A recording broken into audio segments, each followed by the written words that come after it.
this link with slavery is to think that it happens elsewhere.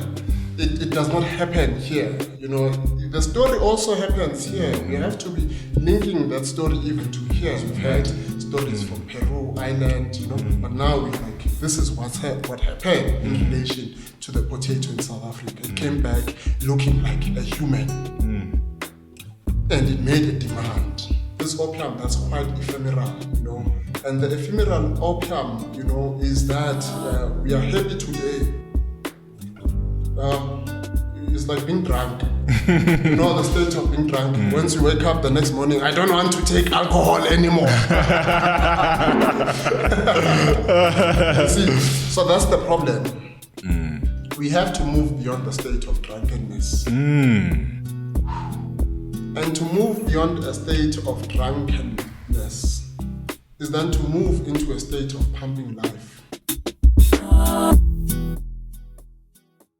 Well, I think a good place to start is to congratulate you on the first anniversary of your book. Yeah. Dr. Nkosi. How has the reception been of your book in the past year since it was published? Oh, no. Thanks, man. And thanks for having me. You know? I'm glad that you are my interlocutor today. You know, in the fancy English.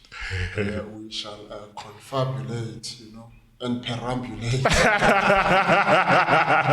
It's a good thing I have my phone here so I can Google these words.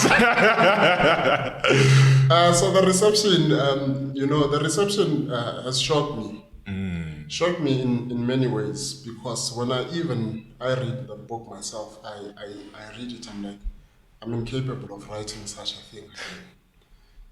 And the reception is that people are thinking deeply about it, and they are pushing me to other areas I never thought that the book is exploring. And they are making me realize, you know, that what I've, you know, embarked on is something that needs further exploration. So it's only the beginning. And as I say in the conclusion, it's not a conclusion, you know. It's only just the resurrection. Resurrecting something, you know, somewhat calling it into existence so that we see things differently.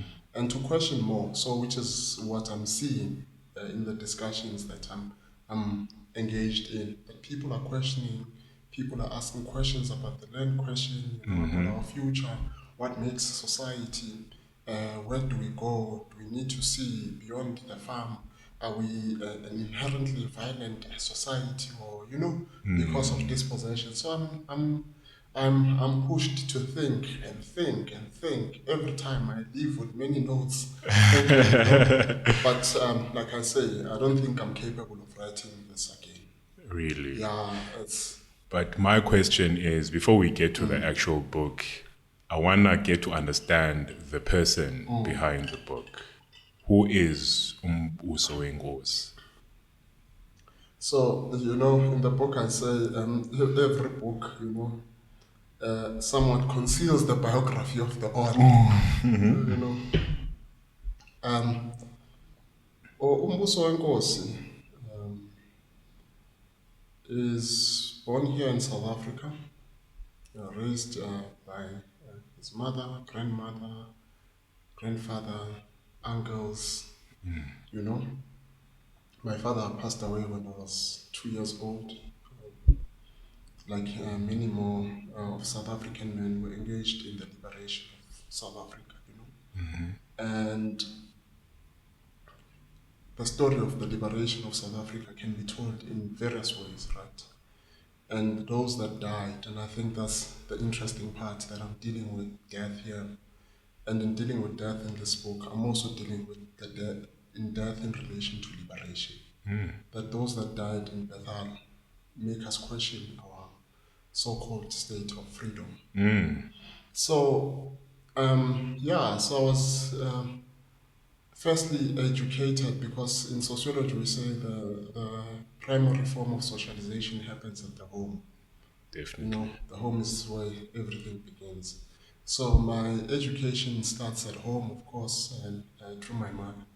And my mother, you know, read a number of books, your Shakespeare, and through reading Shakespeare, she would also tell me, Shakespeare was also translated in many ways and even used to understand the rise and fall of the Zulu kingdom through Shaka Zulu. And the last statement that Caesar utters, when he sees Brutus, at you, Brute, is then used as a play, one of the plays, Nowhereness, in which it is used as the way Shaka Zulu said when he saw Mbob, within the people who were going to kill him.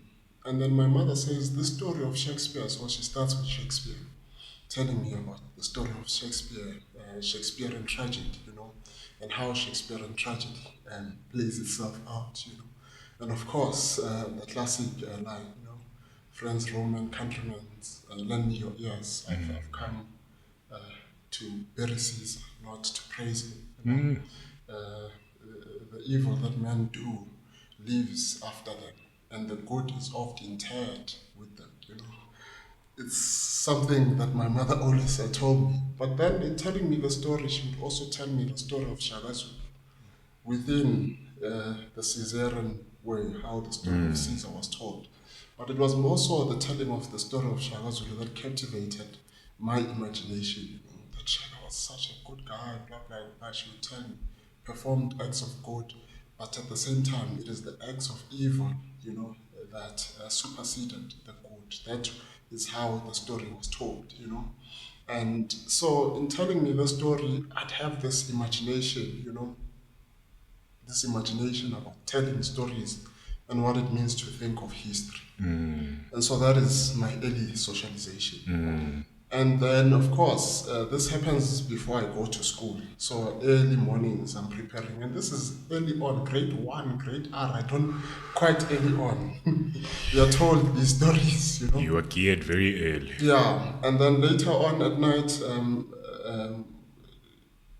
my mother's friend, Mam Winnie, also gave me nice, books for kids, which were biblical. And then at night there would be a story that would read of David and Goliath, But the book was so cool because it was made up of cardboards and drawings. So you'd flip it and then Goliath stands up and is a giant. This is a giant. And David, becomes so small. And then it is those stories that you are told, questions of justice that emerge, and questions of courage, confronting that which is unjust. And through those stories, you then somewhat, I would say, you're shaping a child. But my mother was not aware that she's doing that. She was just telling me stories about the books that, that she has read. Charles Dickens, Thomas Hardy. She was telling me stories according to her. She doesn't know why she was doing this. And then I would go to school. And going to school, I didn't pay much attention at what was happening at school. Interesting. Yeah, I only went there. I still emphasize again for the nice lunch. It was lunchtime. Bring this captain a seat, so for that. Gonna trade sandwiches. Yeah, nice sandwiches, and also my friends would say, here's some nice Woolworths food. Ooh. So I had nice food, and so, but here's the thing, because my school, at Dumezweni Primary School, was closer to home, so you could easily walk in and out. So my grandmother, during break time, right, she would come and sit with me those 30 minutes and watch and sit and, engage in a conversation with me while I'm eating. And through those conversations, then I started learning about responsibility. And then now, of course, it took me a while to be able, I didn't still care about school, My grandmother would come and say, you see, look at how nice your shirt is. It's nice and clean. Your shoes are shining, You're different from other kids because someone has invested their energy into this, which is your mother. And so try to do well at school as well, to thank her. I was not doing well. I remember the day when she was saying this, my friends were so excited because they would come sometimes spend some time with me and my grandmother. They were excited about getting 8 out of 10. I mean, I think I had 3 out of 10 or something. So I was even afraid to say, you know. So then my grandmother, you know, would then say these things. And then after a while, you know, that your mother is making sure that you're neat and you look this good. And I would think, oh, okay, yo. Later on in my life, then it became a thing of not wanting to fail the people who are so invested in my life. And the people who are invested in my life, you know, is the family that I mentioned, even my uncles, even my grandfather, you know, who also teaches me the sense of responsibility and always being grounded in family. And so through those people, you know, one then engages in another form of activity, which is making friends outside of the household, you know. And it is also through my friends that I learn. Whether through friends when we're engaged in forms of imaginations, pushing steel or pushing a brick and acting like it's a car, you know.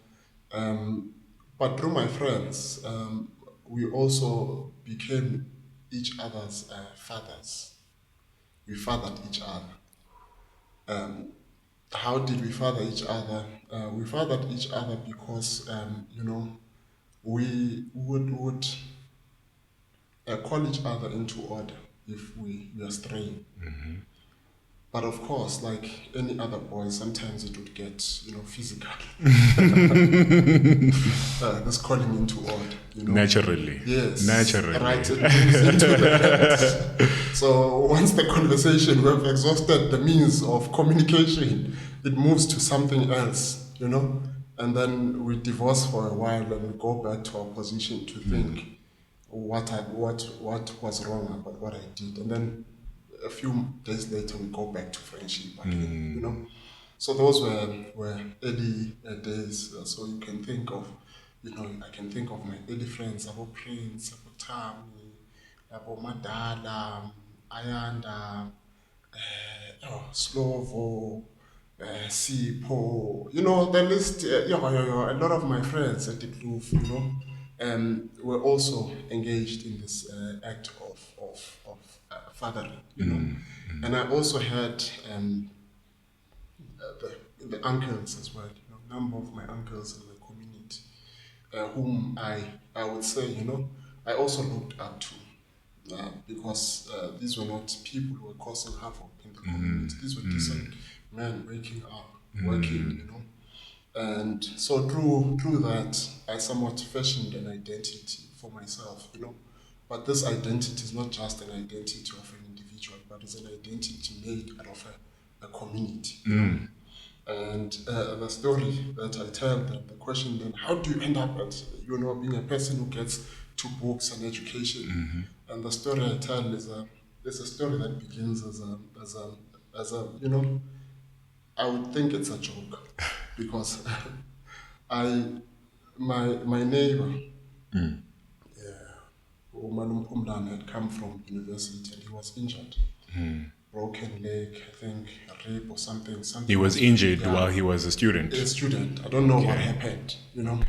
But we had to go see him, you know. And when we went to see him that evening, there were piles of books and stuff, you know.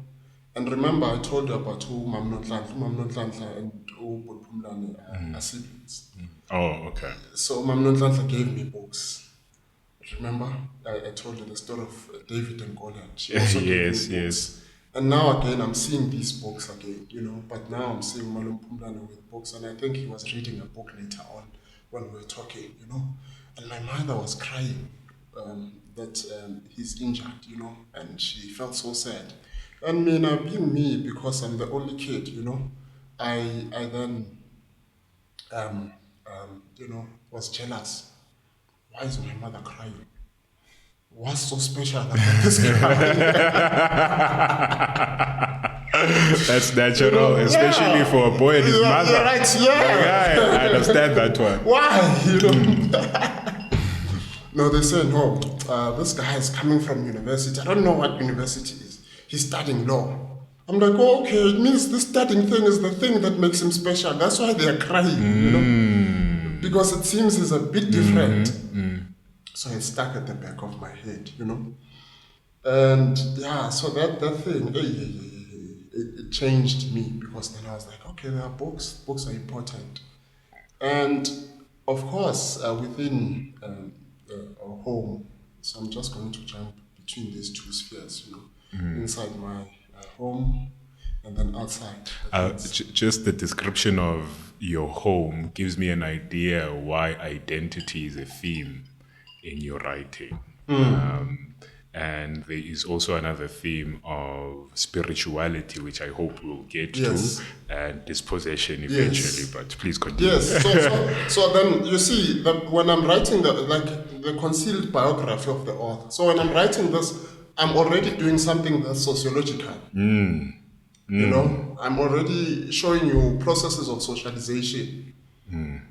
I can touch on spirituality. That's another form of socialization. Socialization is learning to be, members of society. But please continue the narrative you are going. I'm getting there. Yeah. So then, at home, 93, something great happens. My mom has a daughter. That moment, was a great moment in my life. You're not alone anymore. I went all out, running, telling my friends, getting Nomtano Brown. Big day of my life, which was the birth of Piu, my sister. I know Piu, when she was born, there was a shift in me, because now there was another kid, at home, and now there was someone I'm going to play with, because my uncles are a bit older than me, so now I have someone to play with. Until this day, my man, me and Piu talk every day. We don't live together, but every day. Good morning, how are you? Every day. And the beauty of this is that, then you also learn as well. I've had a number of conflicts in life, right? But Anga's even a conflict with no pew. That's an amazing thing. And I get scared and I say to her, when you and I have a serious conflict, it means I'm leaving this world. Yeah. Yeah, it means that the day we have a serious conflict, there we're like, bye-bye. Then you must know that this guy is leaving. Because it's impossible for us to have a conflict, me and Piu. And she's quite strong as well. Why university, you were had 2 masters, Yeah. And she did an exceptional study, to tell you, right, about the thing about grandmothers. She wrote something about grandmothers in a second master's. And I guess, this thing about biography, that was her thinking about our grandmother, And I'm like, the study, every time I write, I try and reference that study now.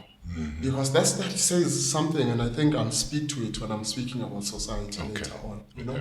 So the beauty of this kind of upbringing, is that I was free.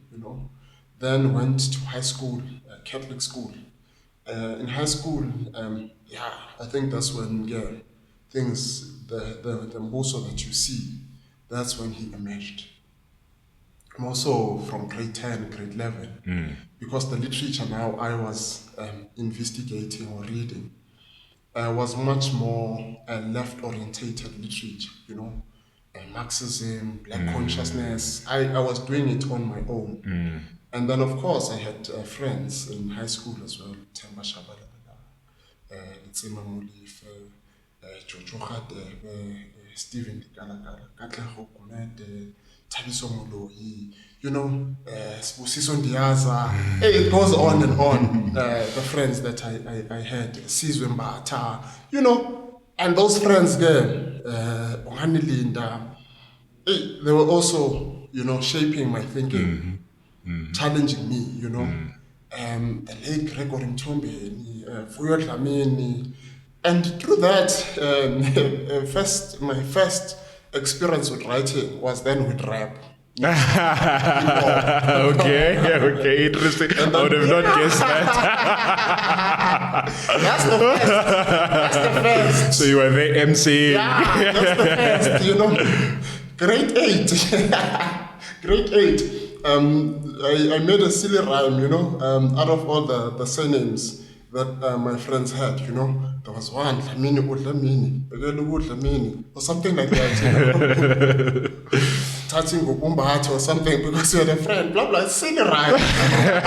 Silly rhymes. But that was the beginning, of me putting thoughts into, this medium called paper and trying to communicate something to be understood and heard, And then through my friend Themba Shabalala and Simpiwe or Fugi J, then we formed a hip hop group called Hip Hop Disciples. Okay. I was not expecting this. Through Hip Hop Disciples, we traveled around Slaches, Black Sunday, Space Jam, all these Dobson V, all these sessions. We go to them, and those were the early days of, the formation of what we see as South African hip hop. And we're looking at it, we're like, hey, we want to do this thing. And for me, then this pushes me to some conscious rap.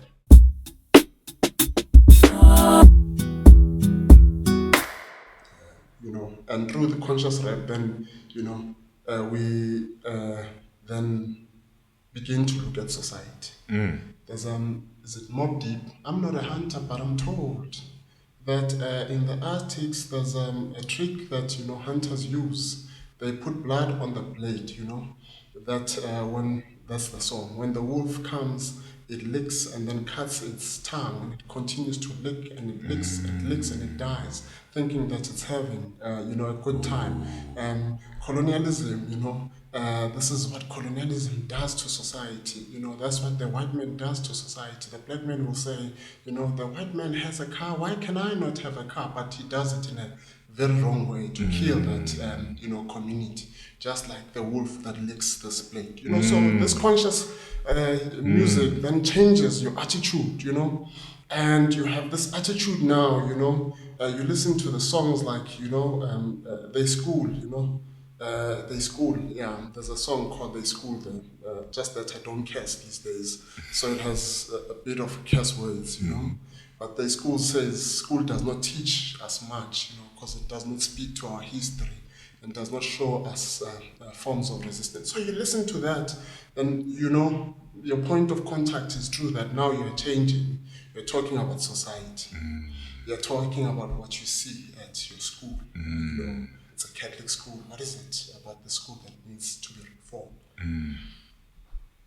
And so through the assistance of the various people around me, we go do other things. School Improvement Committee, we call it SIC because we are sick. We're sick, man.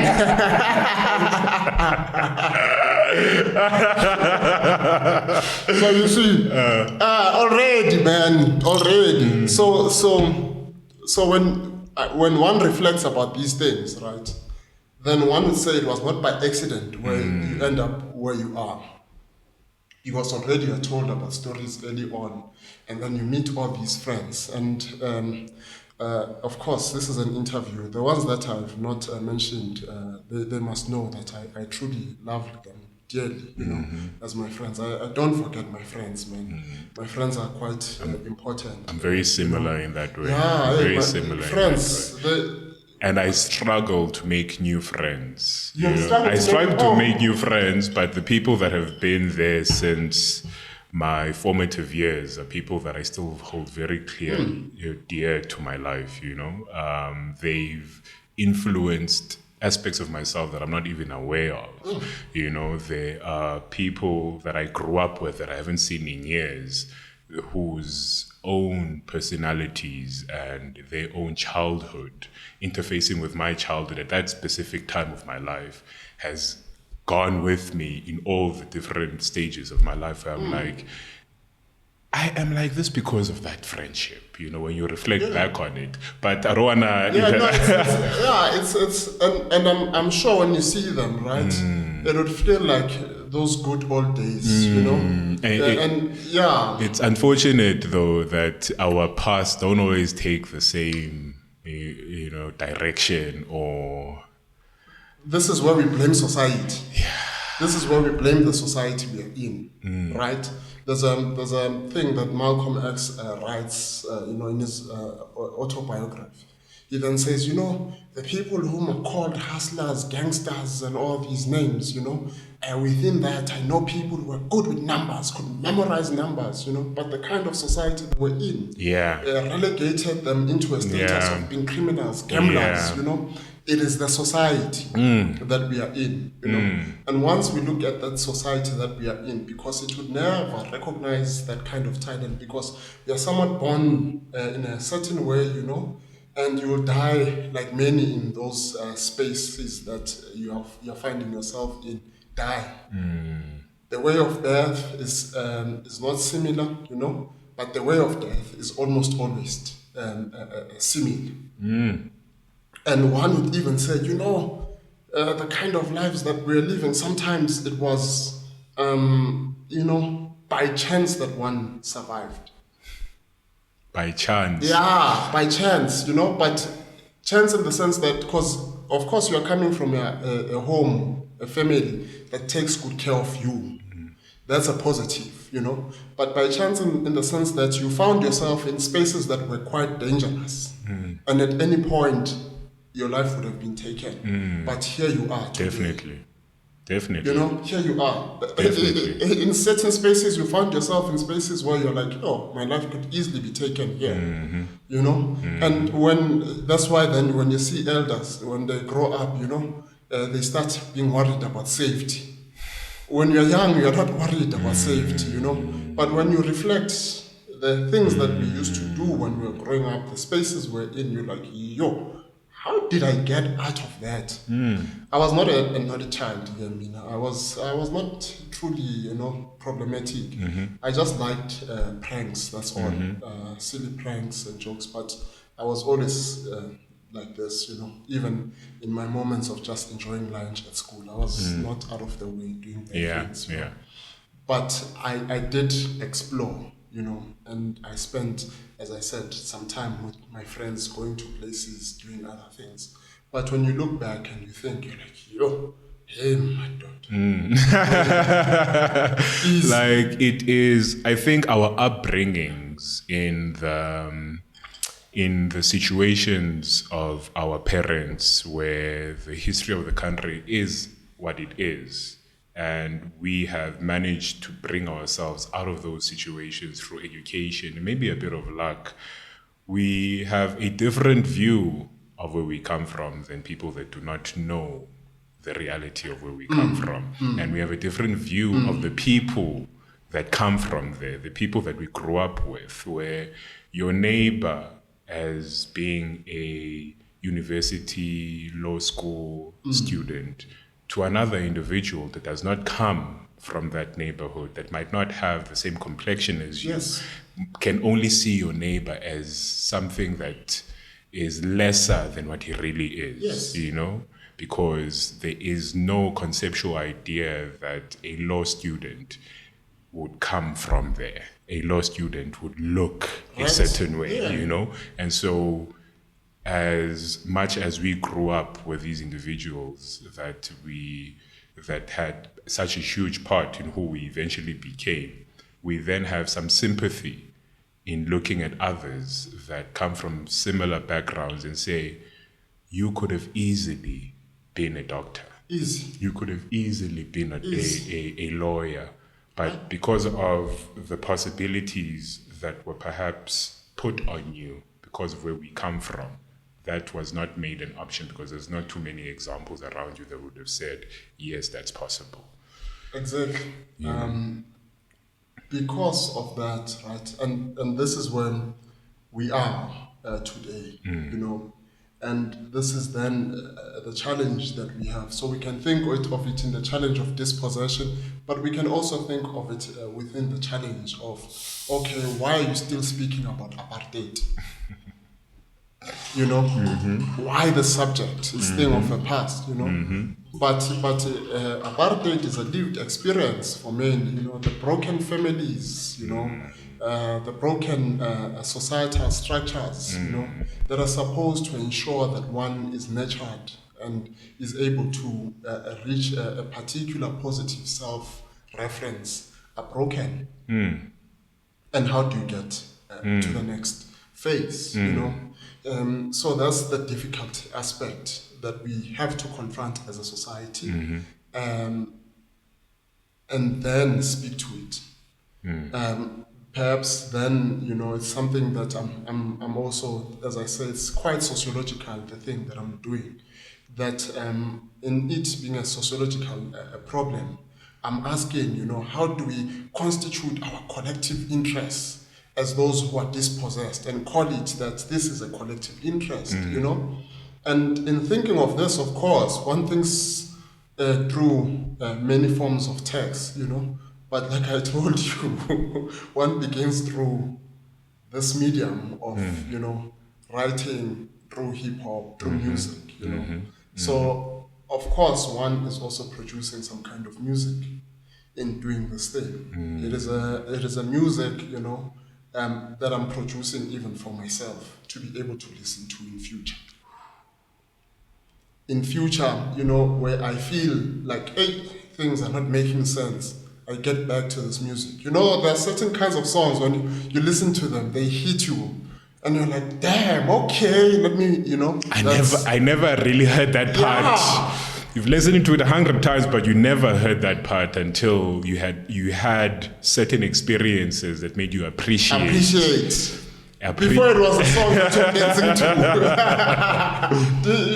It was just a song you're dancing to. But today you're crying to the song, But something that stands out in the description of your formative years is the part your parents or your mother and your grandmother, your maternal guardians put on you in terms of having the perspective of the other. To read Shakespearean literature and to be aware of Caesar and be able to make a comparison between that and Shaka Zulu is something that very few people would have had the insight to even give their child that perspective. And so when I've read your book and you speak of the ontological eye and how there is a need to view history from the perspective of those that would have otherwise not been given the opportunity for their perspective to be seen, for their history to be known, for their lived experiences to be recorded. We begin the book with the spectre of the human potato, and how, could you just give me a quick, not even a quick, I don't want anything quick. Because already, and my style of talking, it takes you. We have time. We have time. Yeah, we have time. We'll go through everything if need be. But the motivations that finally lead you into writing the book, we've spoken about your childhood, but the motivations then that takes you into that path of writing the book. So, the motivate, of course, to be able to do this, right? There's some kind of education, some kind of training that you go through, right? So I went to university, which is Bethal University, and then studied, and then right at master's level, where I thought I'm going to be an economist, I'm going to be informing policy, Things were quite clear where I was going after master's. But it happens that I apply for an internship early in before I start the masters. During the week of the masters, I get an internship. This internship is in a research unit at this university called Society Work and Development Institute, or now it's called Society Work and Politics Institute, but at that time it was called, I think, Development. It's called SWOP, SWOP. And the person who interviews me passed on this year, which is the founder of SWOP, which is Professor Eddie Webster. Professor Eddie Webster then interviews me for a role to conduct research. And conduct research, he says, is doing research in the promotion of decent work in hospitality and agriculture. And then he says he wants me to focus on farm workers. And the question he asks me is, so if we are going to interview farm workers and we know that it's difficult to get access to their farm, how would you interview them? He's asking me this question. The young me, the young me was much more confident than me, I then answer, I'll go to the taxis where they take taxis. If they take taxis, wherever they, get their transport, I'll go there. Wherever they socialize, if it's shebeens, I'll go there. If they go to church, I'll go there, and that's how where there's a sense of community, because they have a sense of community, And then when I say church, it's like, we have found that in our previous research, people are not organized by trade unions anymore. The church is playing a major role. Ooh. Now that you have mentioned the church, I think we have our person already. Oh, wow. Then I start doing the interviews. Ill-prepared, man. Seriously ill-prepared. How long after the interview with the professor are you conducting the interview? I start the study goes, so the interview is in Jan. Feb, there's Feb, March-ish, there's a survey that's collected throughout Gauteng. 600 farm workers participate, We outsource the gathering of data to some company. And they collect the survey, And then after the survey, already in March, I go interview the farm workers. And the first trip I went with a colleague now who's also in sociology at Wits, Dr. Tabang Sfalafal. We travel around, And fortunately, he was with me because he can speak Sesotho, or Setswana as well. My interview schedule is all in English, man. Ill-prepared. You see now. Okay. Ill-prepared. So, not even Africans, because you're not even imagining the kind of people that you're going to interview. When you're coming with, so even yourself, you're somewhat divorced, from this, community that you are going to start. You start from a point where you don't have an imagination of it. But it's something I'm aware of a bit, and it happens to many students, that they even go research, and this is what I end up doing in the PhD, to say, what does it mean for Black people, to research their communities as if they are not from those communities, with your interview schedule written in English. And then now I'm supposed to ask questions. I'm like, hey, Tabang, please translate. And then it translates, and that's the first farm we visit in Germiston. Okay.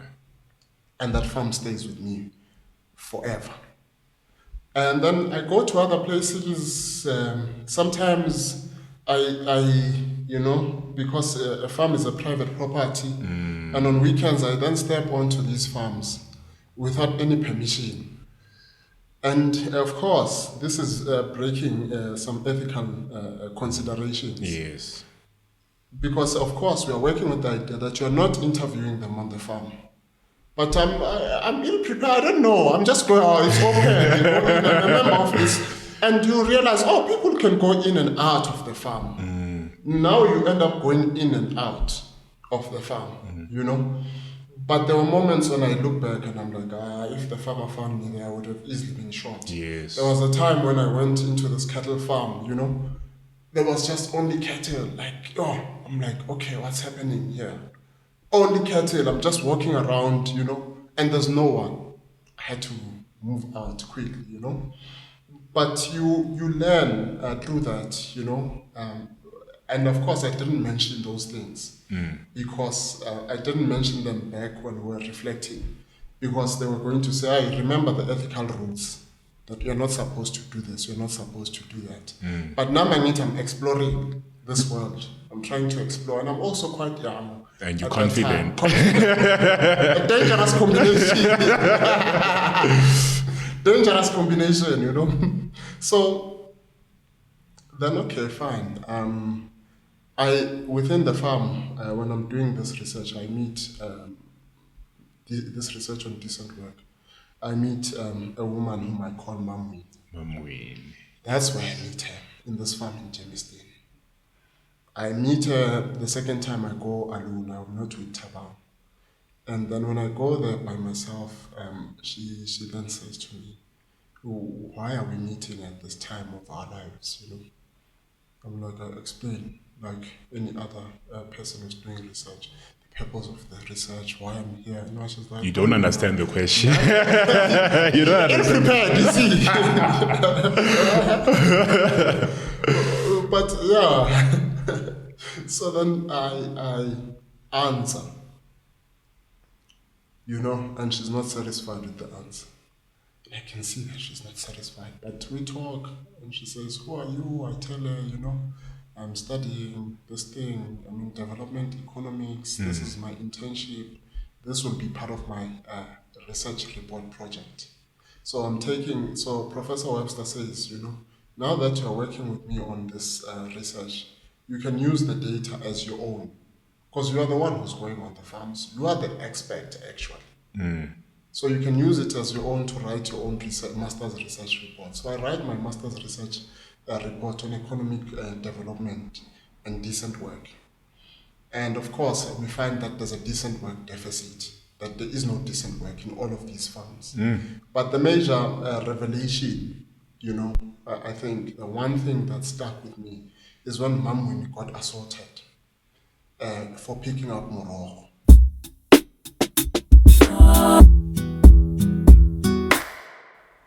I had read about violence on the farm, and I didn't take it because you have never seen this, So you have read about it, like I told you, even with my confidence. But I don't report some of these things because I'm like, okay, these are not things that matter. I only report when I get there, when we have our Monday meetings. I report what I went through in terms of talking to people, how I met them when they were hiking, how I was able to hike around. But even the process of hiking is dangerous, we know many people who get mugged and disappear because of all this. So I'm in this terrain, but I'm not alone. Because the professor then also intervenes, ends up driving with me to some of the farms. Okay. And when Mam Winnie is assaulted, I tell the professor that, no, this is what happened. I cannot offer much beyond this. And then, fortunately, the next day, which was, I think, a Monday or Tuesday, something like that, we were driving to the farms with one of the trade unionists. And then the trade unionist says, no, we can go to other farms, we'll finish with Mam Winnie, we'll go to Mam Winnie's farm.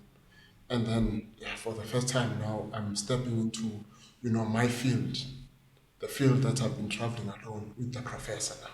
The professor is with me, stepping into this. And then we go to see Mam Winnie. And Mam Winnie's daughter was sick at the time, it's called bonfire, right? Yeah. And she's warming herself. They don't have electricity, They're staying on the compounds on the farm. They call them compounds as well. Compounds to suggest, the language of mining, because mines have compounds. Yeah. So they are in this compound in Kombo. The daughter is sick, you can see that this person can leave us anytime. And this woman has courage to say, no, there must be something that gets done. I was assaulted. And the trade union says, no, let's go open, because they're not organized by this trade union. Let's go open a case of assault. So now I'm facing violence. Now I'm intervening in relation to this violence. And the professor says, we must also consider ethical considerations here. Also. Our intervention, remember, we are doing a study. And we are bound by an ethical application we've done to the university. That we'll do this, we'll not step into the farm, we'll not do this and that, and we'll inform the farmer when we are doing this. So therefore, we cannot take this as our own thing and run with it. There are people who must be able to assist us. We can only offer assistance as far as this, so that it doesn't intervene with this process. And I write about this process of ethical considerations and the university ethics, that they sometimes end up being too rigid. They are also good because they protect you. They protect you in relation, so this thing of private property, not stepping into, it's a protection. Because you can step into this private, they shoot you. Yeah. It's a protection, and we have to be aware of, and they are quite important when it comes. But also they also have their limitations, which is what I write about at this point. That already I'm interviewing this person. This person has my number, calls me to ask for assistance. So now the professor says, no, it's ethical. This thing, we must not break the ethical rules. The trade union is to step in and assist. Yeah. And then our trade unionists assist by saying, okay, please drive us to the, Police station. Police station. We drive to the police station. They open up a case. When we get there, the police officer says, we know that farmer there. He does this. How? Why is he not arrested? If you know him. If you know him, why is he not arrested? The workers are always bending like this, from 5 a.m. to 5 p.m. bending, gives me this idea of bending. It's difficult. And of course, no one comes in, as a witness. And she did have witnesses when this happened, but they're afraid that they'll be kicked off the farm.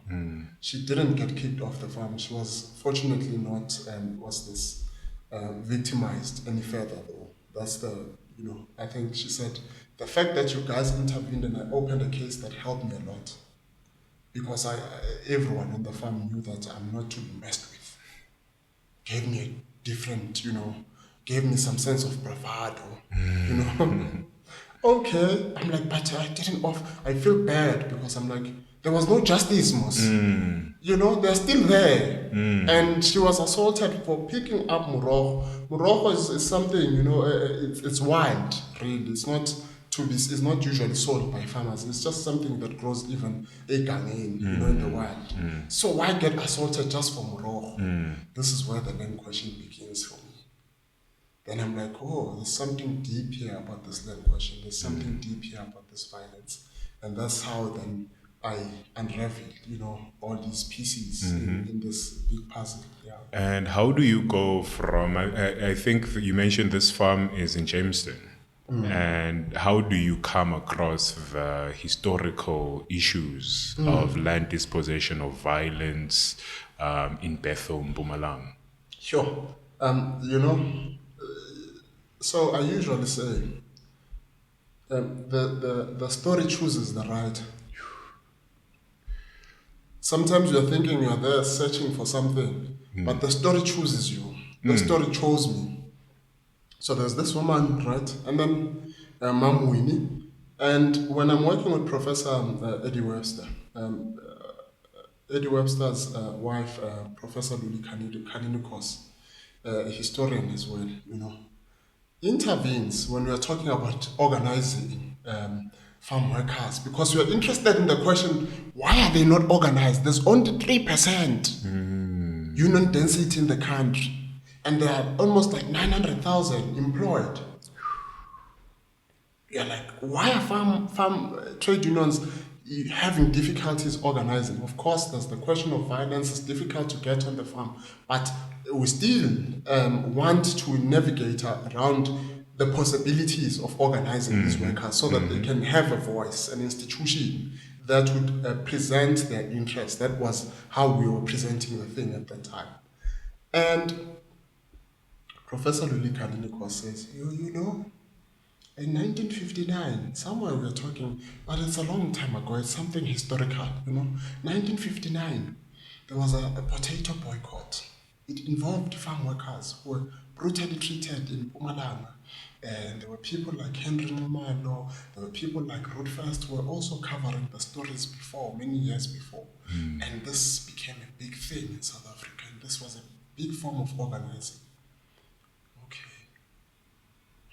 I note it, but I'm like, how will this assist us? Because you're dealing with something of the present, you think, you know? But you're not tracing it far back to the past. Yes, you know, yes. That's the limits. You know of paternalism, the violence of paternalism, the violence on the farm. You know of dispossession, but you're not tracing it. You're not asking questions about it. And this idea of paternalism, is this something you're already aware of? I'm aware of it. Oh. So I've already read in the literature, right, Okay. that the farm is considered as a family. And the farmer thinks of himself as the father of this entire family home. And that's why then they protect this home, and the farm workers are children, and the farmer is violent to these children. I've already read about these things. But I'm interested in something, okay, fine, how can we organize them? You know? I'm interested at the end. You are looking at the solution of the present issue. You are not looking at the origins. Yeah. Okay. So the solution, what is the solution? How can we get them to this question of decent work? And I'm being set up to something else, you know? And then, okay, I'm told about this thing. I write the report, the master's report, I submit it, I finish my master's, I work. When I'm working, this thing, Mam Winnie comes back over and over. Man, boss. You have not done much. It's nagging on you. It's nagging, you know? And almost, is it 5 years, 6 years later, I then decide, okay, let me get back to it. In many ways. And the one way is to get employment on this farm, to expose what is happening. Going to get employment, but to expose it how sociological, explain it sociological, you know, the labor process, how does the labor process look like, what happens in this labor process. So that's what I thought I'll do. And I do everything, you know, on record. So it has to be, you know, sent to the ethics committee. I approach the farmer's son, I ask him, may I be employed on this farm? I intend to do research. I explain what the research is. It's like, okay, want to look at the labor process? But he's okay. We'll sign, right? We'll write documents. We'll, you know, support this. Submit ethics, get accepted. And of course, in the process, I disappear for like 3 months or so because I'm still busy. And then I go back to the farmer, and it's like, yeah, you know, we can't bring you on anymore. How? What happened? No, he says, no, we've now started with another process of service training of people who are studying agriculture. Okay. We've brought in those students to come work on the farm. Okay. It's like I gave him an idea, you know, that you could have. But he says, maybe after some time, maybe you could be a truck driver. Let's see. But remember, this is a PhD now that I'm registered for. And in this PhD, the question is time. The more I spend time not clear about what I'm doing, I will not be able to finish. But this man saying, no, the project has collapsed. So I don't have a project. And I'm thinking, I'm going to do something great, man. I'll be the first one that goes on the farms. I'm yet to meet Henry Nxumalo. And the many before him. The many before him, you know. I'm yet to meet Kharsi Bande, you know. And, okay. Yeah, then I go back to Mam Winnie again, because we were in contact, you know.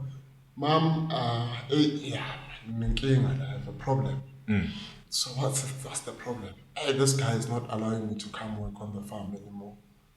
And this is my project, and the PhD project is going to collapse. And you've known Mam Winnie for years at this point. For years. And Yeah, she says. And Mam Winnie is a pseudonym. Yeah. Okay. Yeah, it's a pseudonym. So she says, yeah, hey, in order for your project to be successful, you have to study me. It's bringing Africanness to it. It's bringing Africanness to it.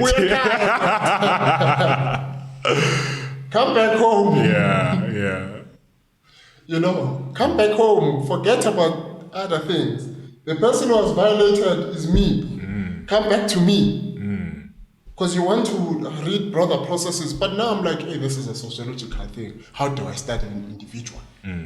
It's a field of psychology there. You know, I'm like, oh, the individual, you have to study them within the social processes to make it sociological. But how do I do this? She says, no, you can come and sit and visit me. That's all. I go and I visit her. Now they've been moved from that compound. And the thing about this compound that I forgot to tell you, at the time I wish I took the pictures of the compound, man. Because the pictures of the compound were similar to the compounds in Bethal. The trade unionist, when we were when they were opening that case, she told us of a story of a farm they are organizing in. Because once you belong to a trade union, you have a right to strike. And they were given that permission to strike. But after the strike, the farmer made the leaders of the strike pick up rocks, heavy rocks. And you remember the prologue that I opened with? People are made to pick up heavy rocks in Bethal, as a form of punishment. Yes. So these things are now, there are some parallels, but you don't know how to form this idea of relationality and to come up with a sense of comparison. What is specific about this? What is general? You don't have the tools at this point. So she says, you have to study me. And I go and I visit her. But I'm confused because it's deep now. I'm listening. These things are deep, but I'm listening to conversations they're having. And one conversation that keeps on coming up is this question of death. They are worried that here they are. Some of them are coming from as far as Lesotho. Mam Winnie is from Limpopo. But if they die, what will happen to them? They don't earn that much. How will their bodies get home? They can't be buried on this farm. Where will we die? This question of death. This question of death is serious. But I'm like, I will need other material to be able to back up what I'm doing. So one day, I think it was 2017, I then decided to go to the archives, historical papers archives. Why am I going to the historical papers archive?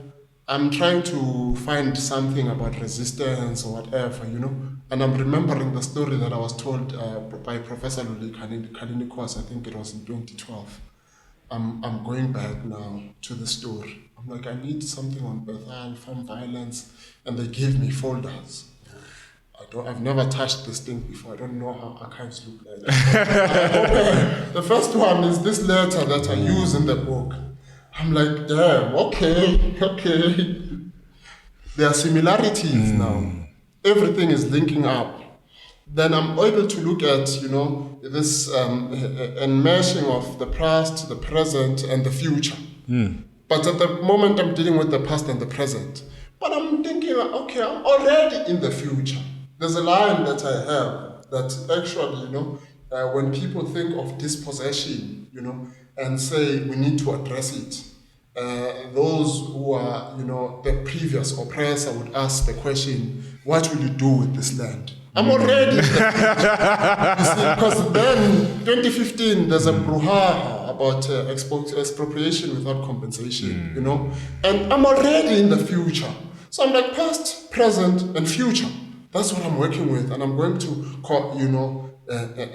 compress it. And in compressing it in fancy English, I thought it's eschatological. That's what I mean by eschatological, this question of time. And when I'm thinking of this question of time, I'm like, okay, let me show you the present. This is the PhD. The present, I'm going to center it around Mam Winnie. how she breaks questions of method, how she then forces me to think otherwise, and then how she moves me to think of the land otherwise. You know? So then Mam Winnie becomes my philosopher. You know? Not someone I'm just studying, but an interlocutor who says, no, this one, open this other door, go to the other one, you know? And now in doing this, then, you know, I titled my PhD, Doing Research Otherwise. I compose it in form of essays, different essays to say, how has this question of land been thought of through the material lens? Dispossession as a dispossession of the material. And then when I get to Mam Winnie, the part of where will we die, say, let us return to the question of the spiritual, the eschatological eye that looks at the land as a place where the spirits would be rested.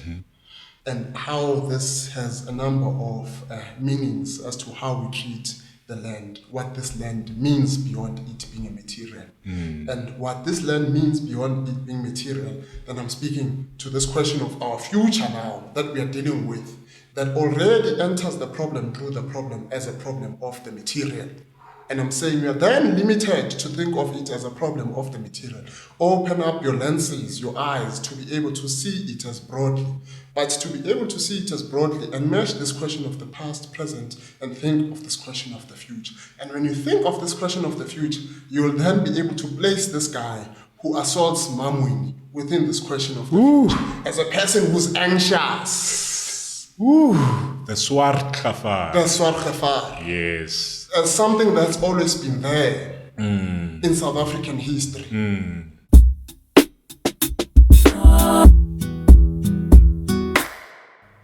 So that's how I was thinking. And then I leave it there at PhD, right? And when I was writing the thing, and this is, I think, some of the positive I'd also tell people who are doing a PhD is, I think it's important to have people, you know, around you who are going to anchor you. And Mina, through a PhD, you know, I had people who were always my anchor, you know. I think at firstly at PhD level, I have to, I think, mention that my mother, I'd always talk to my mother again. You know, this project is an interesting project. It's going to open other things. And then after submitting the project, the PhD is done now. You get the PhD, but what's next? And when I'm being submitted the PhD, I'm now thinking, okay, it's fine. You know what? I'm going to do something now. I am going to write a book about Bethal. Take whatever I've said in the PhD as a grand theory, work with the theory to expose what's happening again, you know, use Bethal as a you know, we speak of POV, point of view, as a point of view in which we look at South Africa. And that's why I say it's the contested future of land, home and death in South Africa, not in Bethal. I'm not writing just about Bethal. I'm writing about South Africa, you know, about the contestation that's happening around land in South Africa. Not to say just, of course, there are certain moments of why Bethal is specific. You know, how Bethal was situated in an area where they could not get a labor, not closer to the reserves, the kind of you know, capital formation, large scale farmers who were, you know, using methods similar to mining to recruit labor, and even going across the border to recruit. So these were things that were specific. We have never seen them in agriculture before. So the methods that were used, using prison compounds to house people through, you know, the petty offender scheme. So this was what was specific about Bethal. But then the one thing that shows us that it's a South African issue is this thing that I write somewhere in the book, you know, where I say, in South Africa, the challenge is that, you know, we have the terror of the minority who has made the majority, somewhat tyrants, and the majority are fighting the tyranny of the minority. That's the challenge, This majority is seeking to be freed from the tyranny of the minority, but they are seen as tyrants, the swar khafar. That's the challenge that they're faced with, And I say, with this challenge, is a challenge then that shows us a certain kinds of anxiety of the society. This anxiety of the society to protect its status so that it is not challenged in the future. Yes. And in the future, then, for me, I say it's in the future because then we are already speaking in this future about the return of land. But what does it mean for this return of land? How are we thinking of this land? Are we thinking of it just as ontological or thinking of it as otherwise as well? Because if we think of it as ontological, we'll have to inherit its violence. But to think of it otherwise, we'll have to somewhat think of other processes that ensure that we return to the land in ways that go beyond the violence that I'm writing about, In speaking about the eschatological eye in the book, you also have a look at how the minority of the white farmer sees how the minority of the white farmer sees ownership of land, where the history of the individuals that ended up being the settlers that mined and established farming in South Africa come from a culture where land ownership is through bloodlines. Yes. And through those bloodlines, there is a connection that says the son will eventually inherit what the father has built. And in that way of seeing land ownership from this particular minority of people, they exist in a very precarious position where they seek to have cheap labor, and particularly in Bethal, where they are very far from centers of great human populations, they make use of these past laws to get cheap labor from individuals that would have otherwise not been considered criminals. Yes. But by virtue of not having paperwork in their own country, in a sort of ontological Nowhereness that you've coined, that I would like to talk about a bit more, there is this very unexpected thing that happens where the farmer complains they do not have enough laborers, but the treatment that they put the laborers through is not reflective of that reality. I want you just to talk about. So let me. I'll begin right at the end of what you're saying. So then the problem. Let me start by saying, well, in looking at this problem, I said, okay, it needs one to think of it through the eye, through the act of seeing. And again, Shakespeare features, where we hear the problem with the eye is that it cannot see itself. It has to see by reflection through other things. Then I allow you to see through other things. I use the eye of the state, the eye of the farmer, to start with the problem. To say, okay, to the eye of the farmer, what was the problem if we are to deal with this problem of this book? To the eye of the farmer in Bethal, right? Or many farmers in South Africa anyway, with the changes, because there was this split between maize and gold. That was the idea. Farms and mining, that the idea was that because, mining pays relatively well, a number of people end up moving to mining. That was the argument. But of course, when you read deep, you find that because of the violence on the farms, people were fleeing the farms, which we'll talk about. So then we say, okay, it's the problem of labor. What do? The farmers? As I said, because they're a large interest group, they go through various forms of intervention, right? Sometimes they hire prisoners. In one point, war prisoners from Italy in the 1920s to work the farms, And then they said, no, they used that racial language, that the whites are lazy to work on the farms or something. And then in 1947 or so, when Reverend Scott writes the report, he's writing the report to look at compound prison labor. And this compound prison labor was an intervention from the state now, that through a process of petty offender scheme, that if you don't have a pass and you're on the seat, you get arrested to serve on the farms for certain months, and then you still get to be paid. And then through Reverend Scott, we start then to see another problem. For the farmers, it's a labor. There's an intervention from the state to ensure that people are moved to be housed there. And Reverend Scott says, no, when you get to Bethal, the conditions there are worse than slavery. You find people are whipped left, right, and center.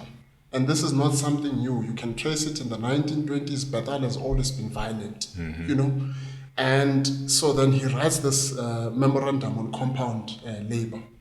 And this memorandum creates another brouhaha in the area of Bethal, because when he's supposed to deliver the speech, he had to be shifted out of the community hall because they wanted to have his skin, And they said he cannot be trusted. He's the same person who eats with a kafir, So how can you trust such a person, And then he says, no, in all of this, pandemonium, I forgot to add that animals, the cattle in Bethal are treated better than laborers. And through this, then, then there's another set of eye. The eye of the person who's researching about the topic. And I'm looking at these eyes, the eye of Reverend Scott, who's now saying, slavery is much better. But what kind of slavery was better? What is happening in Bethal, to be so hyperbolic, to even say that slavery was better. Imagine to say slavery was better. Before we even continue, I don't think the history of slavery is well taught in South Africa and its implications to the land issue, particularly.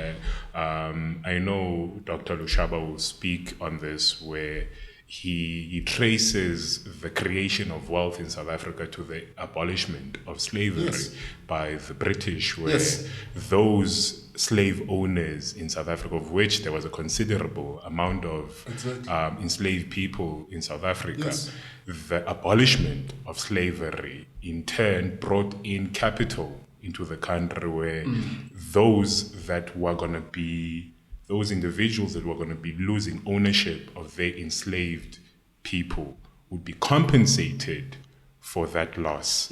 And the compensation of that brought in the single most investment up until that point of capital funds into the country, where the great farming families were established from those funds. From those funds. So there's always the link with slavery, right? Right? Because to think of slavery is to think of this question of empire as well. And one cannot think of the question of empire without thinking of the question of labor.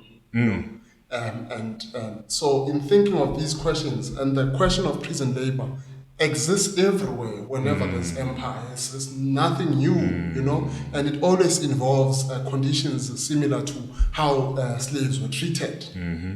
So when you think and link these histories, and you do this comparative work, then you realize, you're not just dealing with something that happens just at the tip of South Africa, of Southern Africa. You're dealing with a history, and condition of empire, and how empire was somewhat, distorting the world to give it a certain view.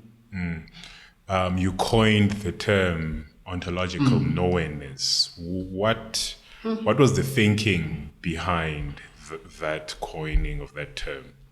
So the thinking behind ontological nowhereness, and this is coming directly from Saul Blach. So in reading Saul Blach, I would see it, during the day. because I'm a person who does most of his work at night. Then during the day I would sit and imagine, what did it mean to move, and to be moved from home? And, Saul Blotty encounters people who were moved because of the 1913 Land Act, And in telling the story, he tells the story of the Hobadi family. And in telling the story of the Hobadi family, he then says, with them, they had a sick child as well. A newborn child. A newborn child. Who was sick, right? Yeah. And then passes on. And they had to steal a grave. Sure. I'm like, steal a grave? And, he says, amidst trembling hands, they had to inter the child, lest someone catches them in the act. Because they'd come to know that even in this land that they were in, it must belong to someone. Because in their trek from the Free State, they were encountering vast hectares of land. And in these vast hectares of land, there were no activities sometimes happening, but they were told that they belonged to someone now. But now, they had to steal a grave.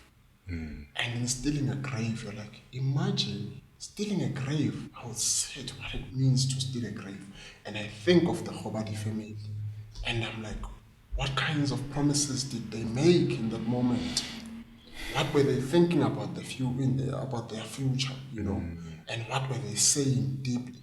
And I say, well, this then speaks to the ontological knownness, of the person who is dispossessed. And this ontological knownness that one has no home.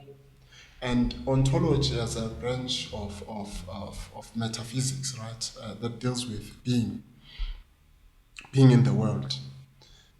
Once being in the world, right, you think of once being in the world through home as well, claiming one's stake through the question of home, through life, But now, all of the dispossessed now don't have a home.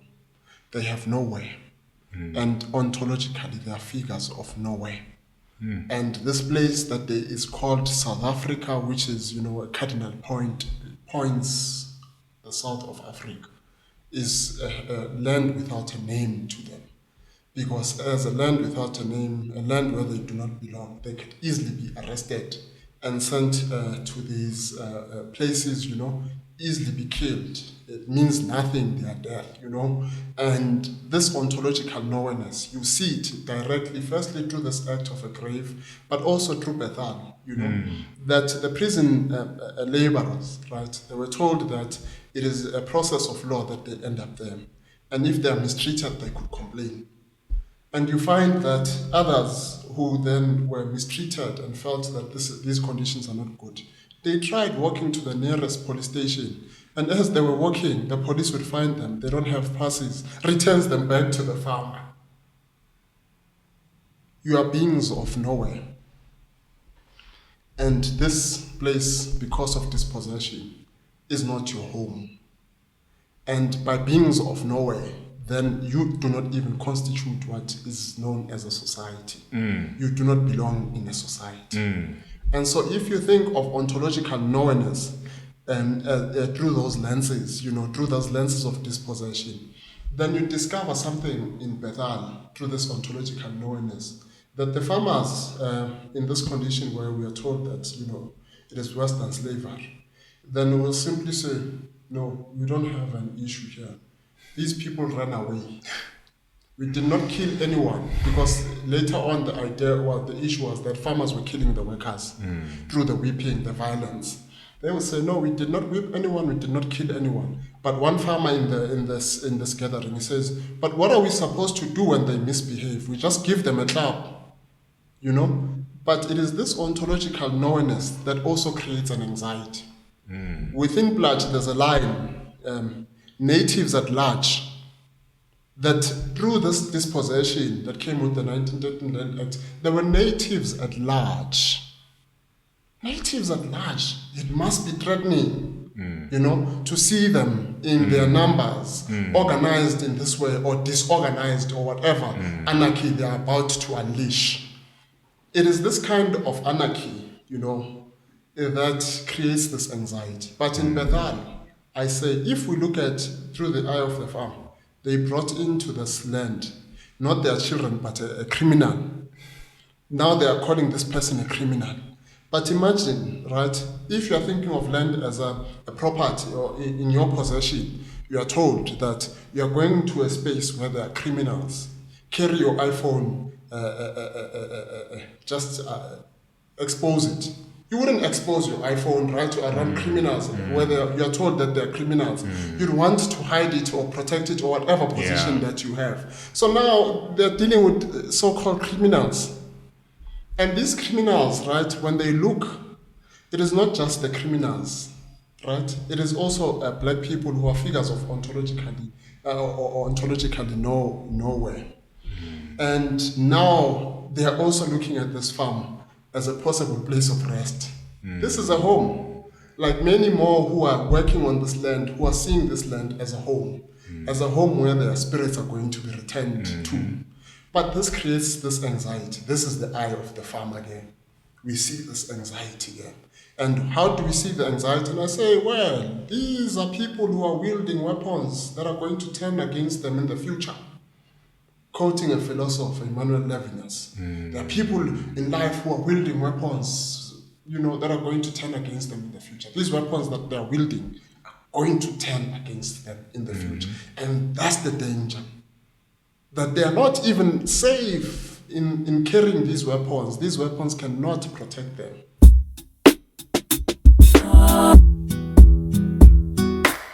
And that's the danger that they face. So I've given you the eye of the state that intervenes to solve the problem. I've given you the eye of the farmer, and I've given you the eye of the researcher. The eye of the researcher, and I think I'll spend a bit more time in this eye of this research, of the person who wants to expose what's happening. Because I've given Michael Scott, but also the big brouhaha starts in 1952 with Henry Nxumalo, that wrote Drum magazine. In 1952, he had already done a number of stories, right, on farms as well. He also did something on sugarcane farms. He also did, later, I think, on number 4, the Fort Prison, how people were arrested. But he gets himself arrested to look somewhat at what, if there's any change 5 years later from what Michael Scott had covered. And then he goes to work in Bethal. And then when he goes there, he still reaches the same conclusions. But there's a line, he says, that what's happening in Bethal is going to affect the future racial relations in South Africa. I'm like, the future racial relations in South Africa? Why does it say this?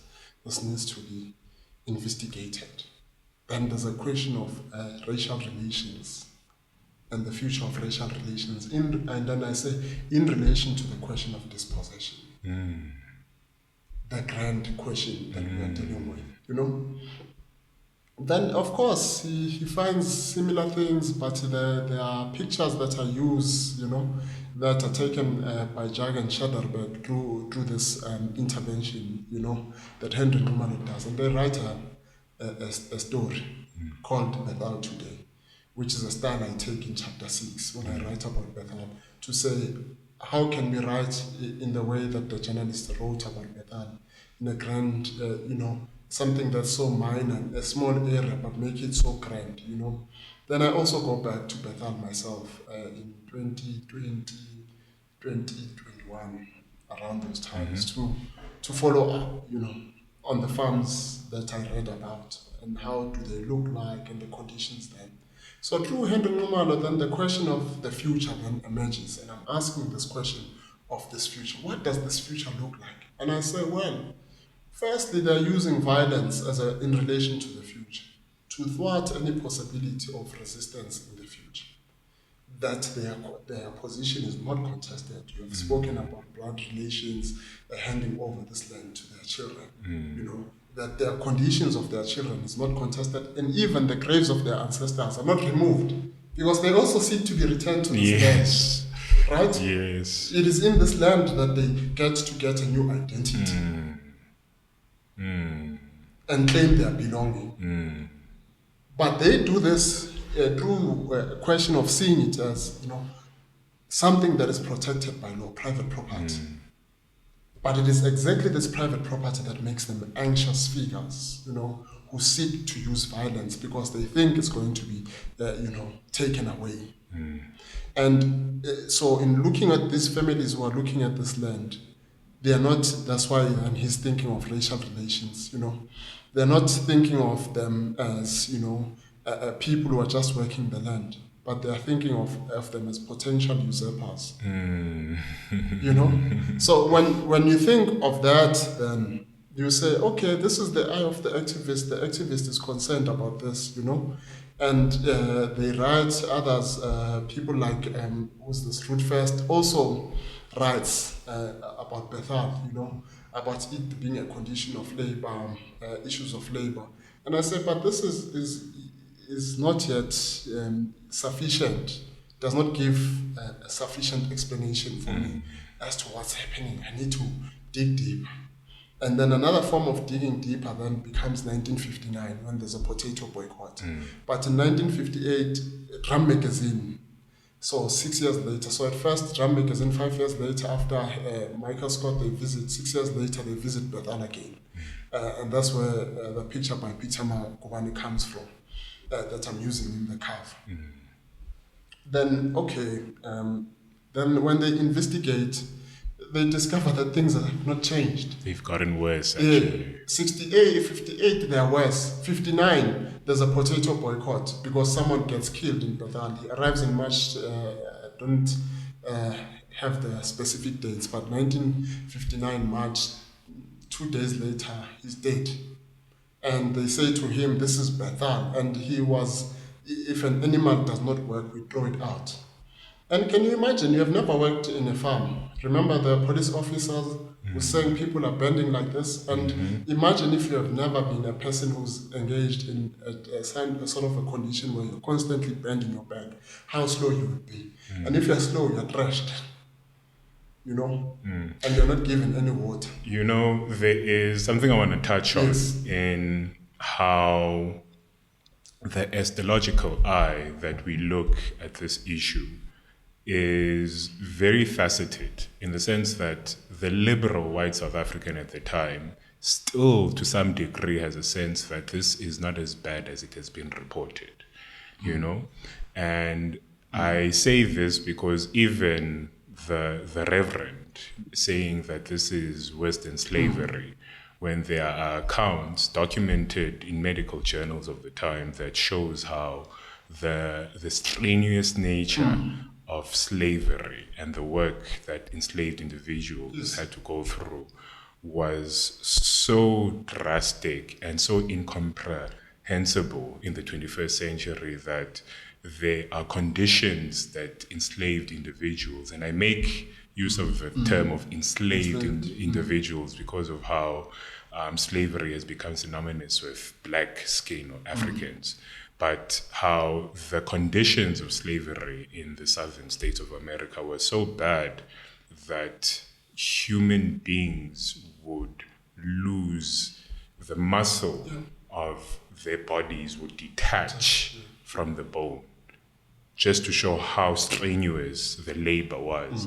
And in as much as the Reverend Scott is seen as being a liberal sympathizer to the black workers on the farms, he still views the issue of the violence on the farms from the perspective of a white man, that it is bad, but it's probably not as bad as they make it seem to be. So he says, let me get back. So he says, right, slavery was bad. Than what is happening in Bethal. So he's saying, well, Bethal was far worse than slavery. But to use slavery that way, we could question, the usage of slavery. Well, there's a book by, I think it's her first book, if I'm not mistaken, by Professor Pumla, What is Slavery to Me? Where she explores this usage of slavery, you know. But I think in his in this explanation, you know, he's trying to bring attention to something, you know, but no one cares. The figure of the slave. Who is the slave? Why should, you know? But in thinking of this figure of the slave, right, and its potentiality, so to speak, then I'm like, okay, I would have to look at the problem through another eye.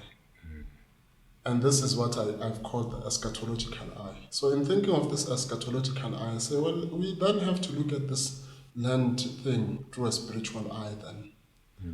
But now we also have to look at the people who are working this land as potatoes. Why as potatoes, right? So when you arrive on the farm, they strip you naked, put you in a sack of potatoes. And so I'm like, okay, I sit and I imagine. If you see people bending and you're only seeing sack of potatoes, you think they're a sack of potatoes, right? They're not people. But inside the sack, they're people.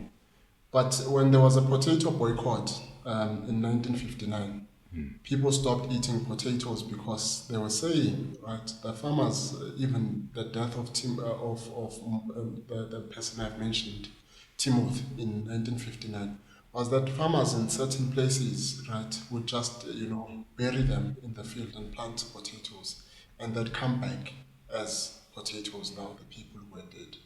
And I say, well, let's look at that spiritually then. Look at it eschatologically, through this eschatological eye, you know, through this eye that sees differently this potato and thinks of this potato not just as a consumer boycott, but as a boycott that's linked to this land, that a person has come back now and has come back to make a demand, the spectre of the human potato. And the spectre of a human potato is making demands, and it is this spectre that appears everywhere, this ghost that appears everywhere in South Africa, that demands justice, you know, and this justice comes back through this language of land, you know. And in thinking of this justice through this language of land, we are thinking of many, ways of how do we address, you know, this unjust past. And in thinking of the many ways, it's not just one solution, you know, many ways we are going to be thinking of the family, we are going to be thinking of it. We are thinking of many ways. We are not just going to think that once you address this thing, it's just done. You know, it's the many ways, and hence then the spectre is everywhere. You know, this ghost is also hovering here, you know, looking and thinking what's happening in this conversation, you know, and we resurrect it as we speak. We resurrect this past and we bring it into conversation with us to say, what is it about our present that is out of time? Help us understand this present, you know. I love the use of the word to resurrect Yes. this, because you also make reference of the spiritual significance that land has to Africans.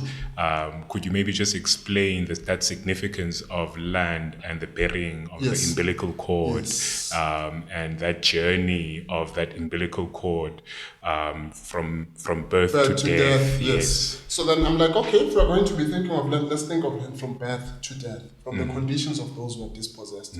Remember, I showed you the Hobadi family, the act of burial, the child who was not anchored anywhere because this child did not have a home. There is no headstone that shows that this is a member of the Hobadi that's resting here. But to be thinking of, you know, the life cycle, to be thinking of the land otherwise, just beyond the question of being, you know, it also carries with it a sense of spirituality. But why was I thinking of that? There was a picture that I saw during the boycott, the activists of the ANC carrying a coffin, wearing potato sacks. Yes, it's in the book. With yes. chains made from potatoes, and then within the coffin there's a potato on top of a coffin. And I said, oh, okay, this is a process of fetching the spirit of the dead. But the process of fetching the spirit of the dead has to start from birth. That when a child is born, when they drop an umbilical cord, the family will come, create a ceremony, bury that umbilical cord in a family tree. And then later on, when the child dies, right, or when you're now an adult and you die, we go to that family tree, cut that branch, and we ask, where did he, pass away? The last moment where you had an interaction with the land, we go to that place, we speak to that place, right, to say, we are here to fetch your spirit, come return home, right? And then you're returned to home. But through that process, right, it's not just an empty cultural thing. It has a number of ethical things, right? No, uhloniphe nomhlaba ngoba ila inkaba yakhe khona. But uhloniphe umhlaba, because that's where your umbilical cord is, you also respect every being that is within this land and other spiritual beings that are within this land, because you are already returned to it in your birth. And you'll then also return to it again, officially, through death, But these beings then, through unmarked graves, they were like, others are saying they were buried like dogs. Oh, so in seeing this process of fetching these spirits, I was wondering, which home are they returning them to? And they are not returning them home, actually. They are bringing them to South Africa, to haunt South Africa, to say there is something unjust about what's happening in South Africa. They are returning us to come back to the question of dispossession. How it has actually created this wandering spirit, that is everywhere, causing all this havoc, That is what becomes this question. But then this question, if you're going to be thinking of it spiritually, then you are, opening the eyes now. This is what I call the eschatological eye, this past, present, and future. As a child is born, you're already seeing their future. You're not seeing them as something that's incomplete. You're already seeing them as a person who's linked to a great spiritual heritage. A lengthy process of being part of the ancestors. And then there is a process again, a process of naming, where you are named, Lo uMbuso weNkosi, Lo uBanibani, and then you are named in relation again to this question of this land as otherwise, as you being returned to the land through this process of this naming process, So we are constantly linked to this land, and it is this eschatological thing that we return to in this future, because of course our names are not names that we get nje, they carry some kind of significance, and they are linked to this land, And so this linkage, then imagine disrupting it. And when it is disrupted, like the people we are seeing, who are then using a potato to fetch it, I'm like, hey, but let's look at the potato now. It means the potato was also looking deep within the ground with its eyes, its tubers, looking and saying, no, I cannot allow this injustice to happen. Then the book contributes again to the social history of the potato, looking at South Africa. And so when we tell the story, then I say, okay, this is a spiritual eye. And why the spiritual eye? I'm looking at another case somewhere in KZN where they found graves, unmarked graves. Right? Glenroy. Yes, Glenroy. And finding, there was a discussion about unmarked graves, blah, blah, blah. And then there was a sangoma who was saying, I'm haunted by this. And I said, let's look at that eye of that sangoma and how the sangoma speaks to the question of being dispossessed, And so this question of being dispossessed, then we are finding ourselves wanting to return to the land in many ways, wanting to return to the land with our relationship with the land through water. We want to have this relationship with water because we've been removed from the processes of us being linked with water as well, not just, so when you're thinking, you're opening up your eyes, you're not just thinking of this farm, but you're opening it up and broadly, you're going to say, the seed, who owns the seeds in South Africa? The kinds of food that we eat. We are opening it up, to think differently about this land, not just to say when we return, but we are returning to a certain collective state of being that allows an alternative way of seeing. And then if it allows for an alternative way of seeing, we are then thinking of many possibilities. Now we are opening up possibilities, not just one possibility, not just one solution, but many possibilities of ways of being. And then this book then contributes to a process of resistance. And I'm not writing, to say, they did this, they resisted by doing this and that. I'm saying already there is resistance when we touch on this. I'm not going to dwell much on the resistance, because the resistance, you can simply see it unfolding when I'm looking at these eyes to say, actually the people are resisting. These were death-bound subjects, but they said we are not going anywhere. As death-bound subjects, this is a home for us as well. And they contest this home. And it is a contestation to make a claim, right? And this then speaks to this anxiety of this paternalism, of this anxious father, which is merely just a legal fiction, really, this fatherhood.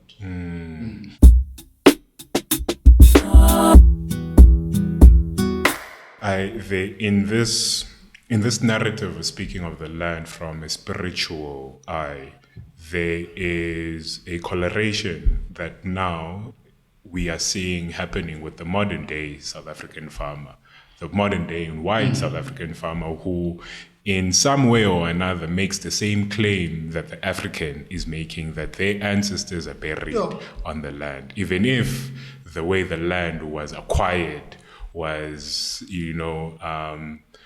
what's the euphemism? Unjust, yes. There is a real connection that these individuals have built with the land, where they recognize their own ancestors are buried on the same land that was stolen from others who now have nowhere to call home. And so the same argument that we would have used and continue to use is the argument that now the white farmer in the 21st century can also make use of, to have some sort of spiritual connection to your ancestors.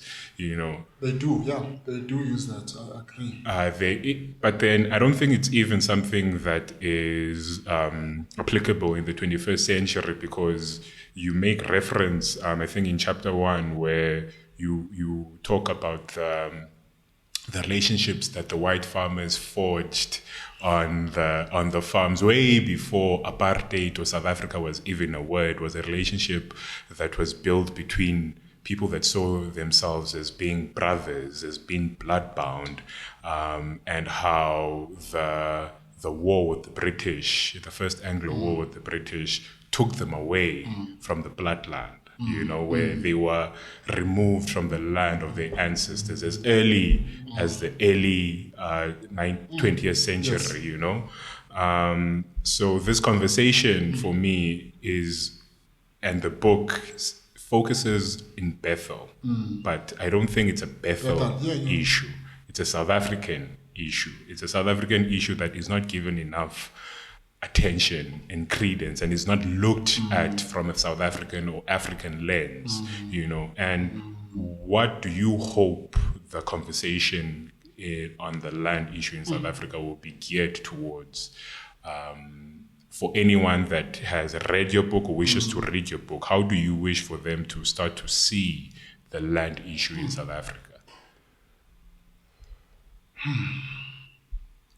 It's a good question, that one. Requires one to be reflexive, reflect deeply. I think what I was, and this is an invitation to others to also get and read the book, So I think what I was trying to do through this spiritual eye, is to invite this contestation that we are also showing, but to also invite this contestation so that people can also see these issues in relation to the present and the kinds of claims that are made in the present. in the present, the white farming community is making an argument of a white genocide, and of course that has been disproven. But this concept of a white genocide, it means that we are trying to turn them into figures of ontologically nowhere, and something that they were trying to fight a long time ago, whether be it with, imperialist logic of Britain, or whether be it through the Swargefar. But then this thing of being figures of nowhere, that they are saying, is a white genocide through farm killings, which is something that's exaggerated. They speak of their ancestry, they speak of, as you say. But then they are forging, and their relationship with this question of land is always through this question of violence. And then you say, and there's a poem, by Angie Groch, If I'm a Man, and looking at this poem is looking at Afrikaners and how they thought of their relationship with the land, that if I'm a man, I must dominate the land. And so to think of it through this process of domination, then it alienates you much further, because you think of a potential usurper. And I cannot speak of that community. Yeah, they have to come on their own, and reflect deeply. And this then perhaps is what the book also invites, a deep reflection on the other side, sitting on the position of privilege. And this privilege that they constantly defend in ways that seek to obfuscate the violence and present it as a humanist project, that is apartheid. That it was somewhat humanist because it gave people spots to reproduce themselves. And then for us, those who are dispossessed, then it calls into a sociological reflection, a sociological reflection to say, if we are going to be thinking of the question of dispossession, how do we think of it as a collective? And how does it bind us as a collective? Because once upon a time, we know there's a movement that got formed in South Africa, the oldest liberation movement that got formed, and its formation was, the contestation of land as private property, that as gentlemen, as, subjects of the Queen, they can have access to the land, but access to this private property, we are moving beyond thinking that way to something else now, to say, okay, how do we think of land otherwise? How do we think of land otherwise beyond just the question of being? Because the question of being, we realize that it leads us to this question of violence constantly. But we have to constitute ourselves as a collective and think as a collective, our collective state of existing otherwise. And this collective state of existing otherwise beyond this problem of the present, of being landless, what does it mean? Point one. Point two, then the book says, what does it mean then to be thinking as a collective through the question of the family? How are we going to address this question as a family? You remember, it's also addressed as a family through blood. But then now, as a family, how are we going to educate ourselves differently about our, return to living with the land, working with the land, and being with the land, and existing beyond this present as, material beings. And then thirdly, I say, then it's also within the field of education. Then it opens up, how we think within the field of education. How do we educate ourselves? And then lastly, one of the ways in which we can think of a collective state of being, and the thing that promotes the collective state of being, it is through the state. So through this, then I'm calling into question if we have a society. And then broadly to even ask, does a South African society exist? If we are such a society. The other, as Biko once said, the white society is a homogeneous society. Yeah. Homogeneous because they may have just minor divisions, but they're all sitting on privilege. The other one we must pump life into because it is scattered. We must pump life into it so that it thinks beyond itself just as a, this negative ontological category of being dispossessed. So perhaps, when one thinks deeply, it is not just a solution that one is offering, because I don't think that it takes a while to come up with solutions. But perhaps I'm raising ways of seeing questions, that people should be asking. And then once we are asking those questions, then we are then raising questions that affect us as a society. And then to say, what kind of society are we going to create, and what kind of a different society do we want, And then this is where then I say it is justly sociological, this problem, I've gone on to the spiritual, I've gone on to the other things. I'm showing you various eyes. Perhaps I'm also exposing my biased eye. That you remember I say in the book, how can we think of history through the eye if the eye is a biased yes. object? Organ. Organ, yes. As a biased organ, So even myself, looking through this moment, I have my own biases, And through my biases, I'm interested in the question, how can we constitute a society? Yeah. That bias is a very strong one, because if a black person speaks of their experiences of being a black South African, there is a bias in that we can all acknowledge. It's fine. A white person has the same bias, but at the same time, it is a bit more uncomfortable to actually examine that bias, because that bias is sheltering a level of privilege that the majority of the country does not know. Yes. And that is uncomfortable, unfortunately. And so if we want to educate a family, South Africa as being a family, South Africa as being a society, we really have to reconcile with our history. It is a history that does not begin in 1652. It is a history that, if we want to pretend begins in 1652, we then have to contend with the reality of who arrived in 1652.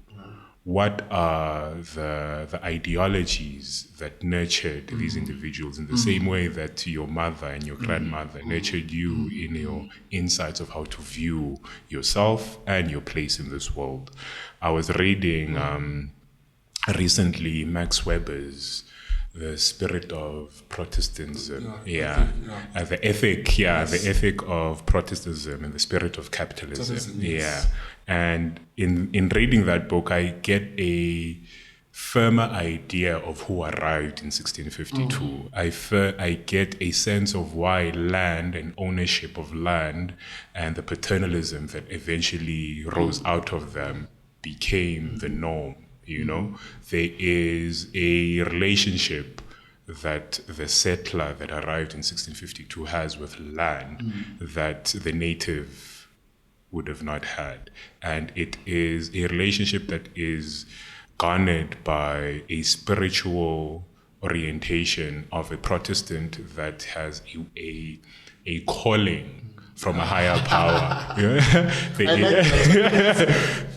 is a calling from the settler that arrives here that sees his actions as being not of his own or in the improvement of his condition, but in the improvement of the group as a whole, and the father that is the head of this group, which would be God,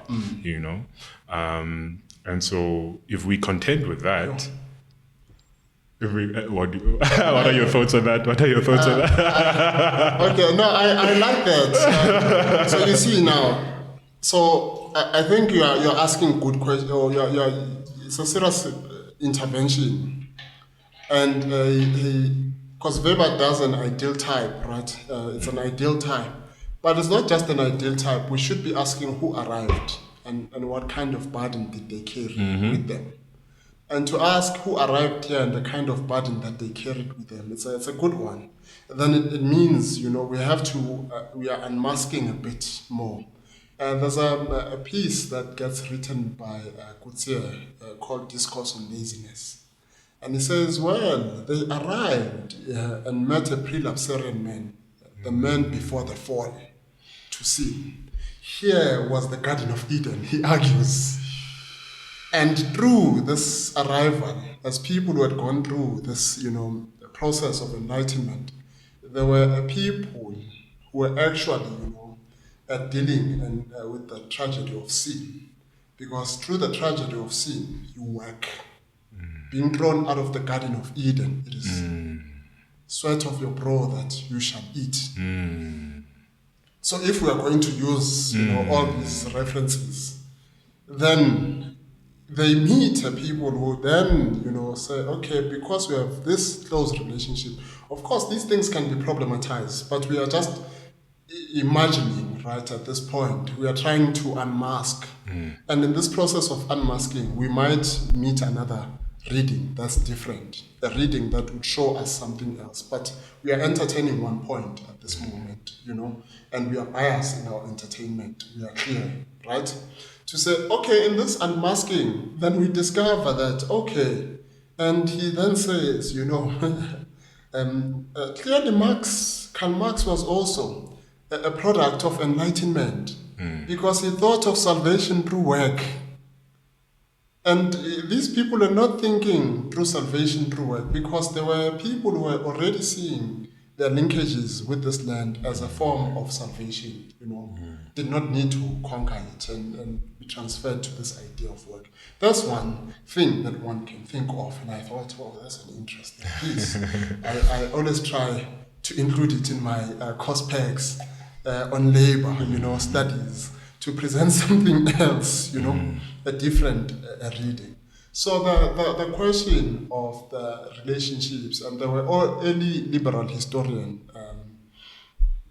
like De Kivet, who then said, because of these processes of this question of relationship with land through blood, people then end up marrying the land, subdividing it, not the land becoming productive. It's not productive because, yes, they even failed to make the black population workers.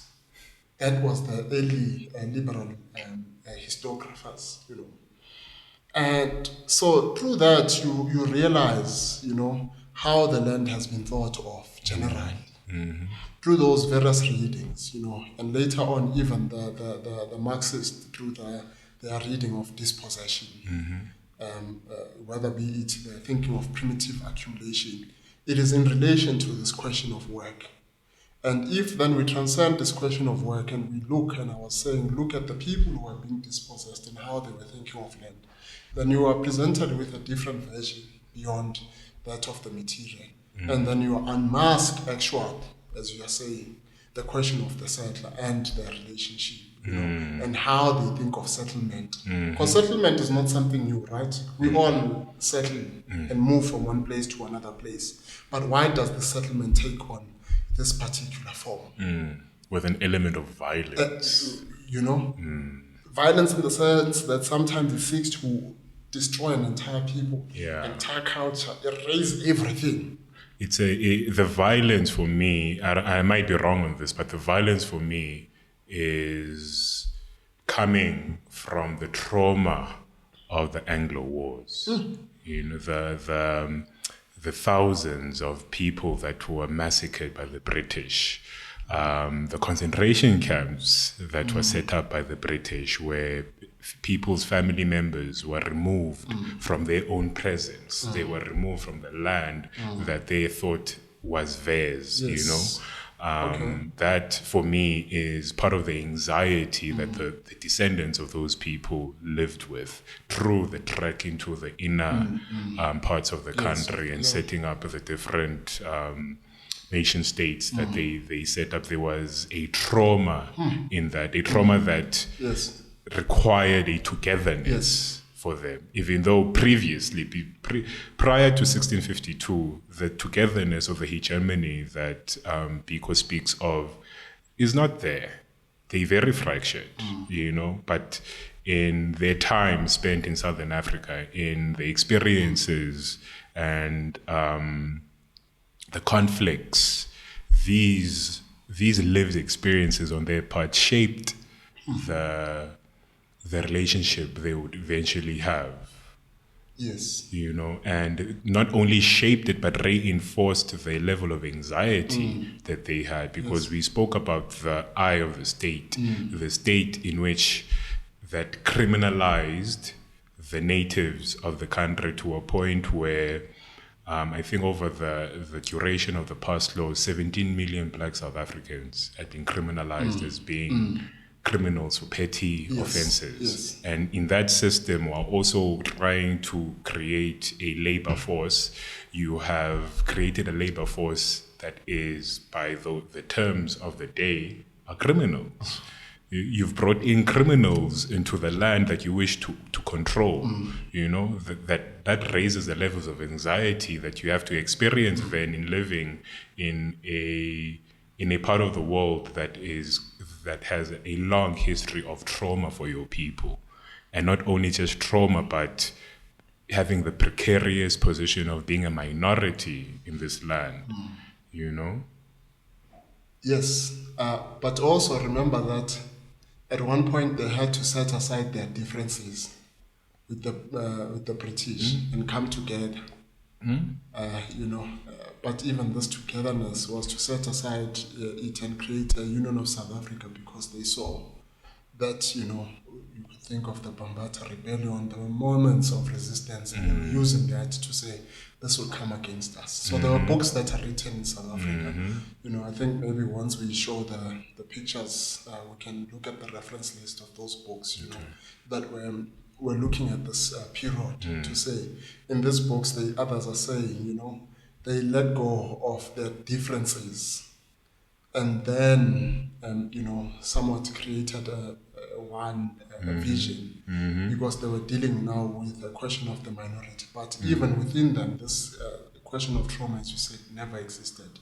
But this question of trauma can then also be traced as a question of omni-historical anxiety, an ever-present anxiety in history because of their divorcement from the land. And you have traced it from the Protestant ethic, you know.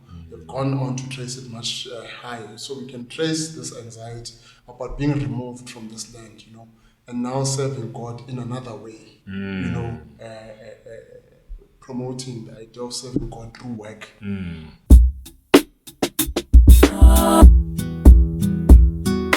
Do you think it is possible for the average white South African to really sit with the facts of the 20th century?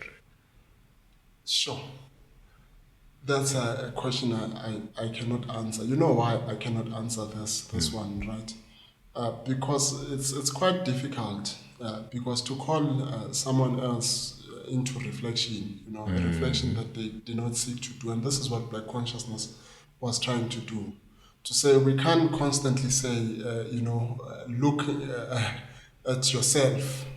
We can't be the ones who push you to look at yourself. You have to start this process by yourself, you know, as this collective. So even themselves as a collective, they have to go through their own process. And through that process, and perhaps let's invite them and the many more white activists, you know, to allow us, you know, or to be agents that go through this process of allowing, you know, their community to see within a certain lens, so that when they then come to say we belong to this land, it is a belonging that is not just us saying, as black people, we forgive, right? But it is a belonging where we actually can see that they've gone through a certain process. And this process, then others would even go as far as then to say we would have gone through, ukugezwa, so to speak, a process of cleansing, because we would be cleansing ourselves of all this, violence, of all this difference, to articulate something different. But for us, and I think for me, I can only, as I said, right, from a point of biasness, to invite, to think, okay, what can I contribute to my community, that is thinking about this dispossession. But at the same time, this is not just addressed to this community, to invite as well, the other community, the white community, right, to say, look at what is happening. The evidence is there. Interrogate the evidence, enter into a discussion, go beyond just being defensive, because these things keep on coming up. Before we started, we were talking about the women who were killed in Limpopo. Yes. Just for picking up, expired goods from a clover truck, shot, then sent into a pigsty. I'm writing about that as well now, to show there are various moments of violence on South African farms, people being fed to lions, now they're fed to pigs. Look at that. What does it mean, right? And then when we then say the South African society does not exist, we know what we are talking about. When we say the South African society does not exist, not just, when we have moments of jubilation, they are great, those moments, they're important, because they show us what is possible. The moments where we are happy, we are saying, look at what South Africa is. It shows us what is possible. This country is truly a beautiful country, my man, right? But now we have to go back to the process of reflection deeply to say, with all these pockets of beauty that exist, how can we amplify it and create something different? But to do this, right, it is something people must go on a self-introspection themselves. It's an invitation. It's not something that we are going to force someone, because if someone is forced to do that, I'm forcing you as a state to say, I'm sorry. That sorry does not mean anything. But then once you say, I'm sorry, then you're going to say, hey, I'm going to think differently of my relationship to this land. I'm going to want to create other possibilities, When they say the unjust past must be addressed in certain ways so that we all belong to South Africa, then I'm going to be involved in that process, Because when we do that, then we are imagining things that, the early founders of this South African democracy were trying to imagine through dialogue. Of course, that dialogue, we have seen that it got broken. It didn't mean much because even the other people were not much more reflexive. But the more we go through this, right, and also an invitation even to us as a black community to think deeply about our collective interest, so that when we have these moments of happiness, it's not just moments of happiness where we are happy now here and then others go back, there's no electricity, they don't have food, they don't have that, then that happiness is merely ephemeral, it's only just an opium. It serves as an opium to constantly, make people high to believe that South Africa is such a good place. Yes, South Africa could be much greater than what it is if we go beyond this opium and ask ourselves questions. This is what I'm trying to do.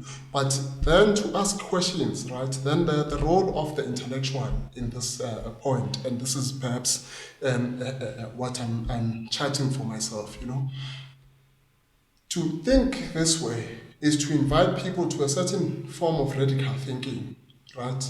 And this radical thinking, others would say, well, we have to just move towards violence as a way of solving the thing. It could only be solved through violence. But I'm not within that kind of framing.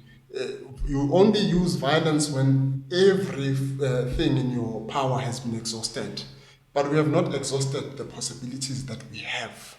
The possibility to ask questions, the possibility to think and imagine different. There are many possibilities that exist in this country of ours, but we are not exploring those possibilities because I think, right, it is this opium that we are dealing with this opium that's quite ephemeral, and the ephemeral opium, is that we are happy today. It's like being drunk. The state of being drunk. Once you wake up the next morning, I don't want to take alcohol anymore. See, so that's the problem. We have to move beyond the state of drunkenness. And to move beyond a state of drunkenness is then to move into a state of pumping life. We have to be pumping ourselves with life, man. Pump ourselves with life, especially because we realize that the state of drunkenness shows us that we are somewhat empty as a people. And pumping this life moves us to something differently. But these things have been charted before me, right? Your Bigos had already told us that there's assimilation, integration by assimilation. You integrate by assimilating into already established norms. Yeah. And he rejected that.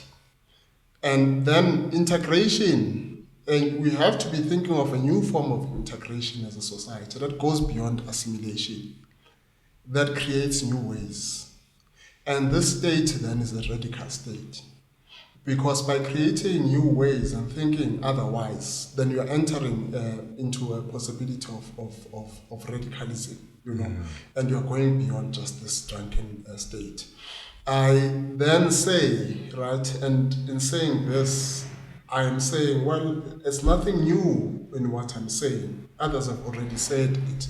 Your Bigos, you can think of Fanons, you can think of many, who have written about perhaps what seems to be the condition that plagues the black community. But they have also written about the conditions that plague the post-colonial society, right?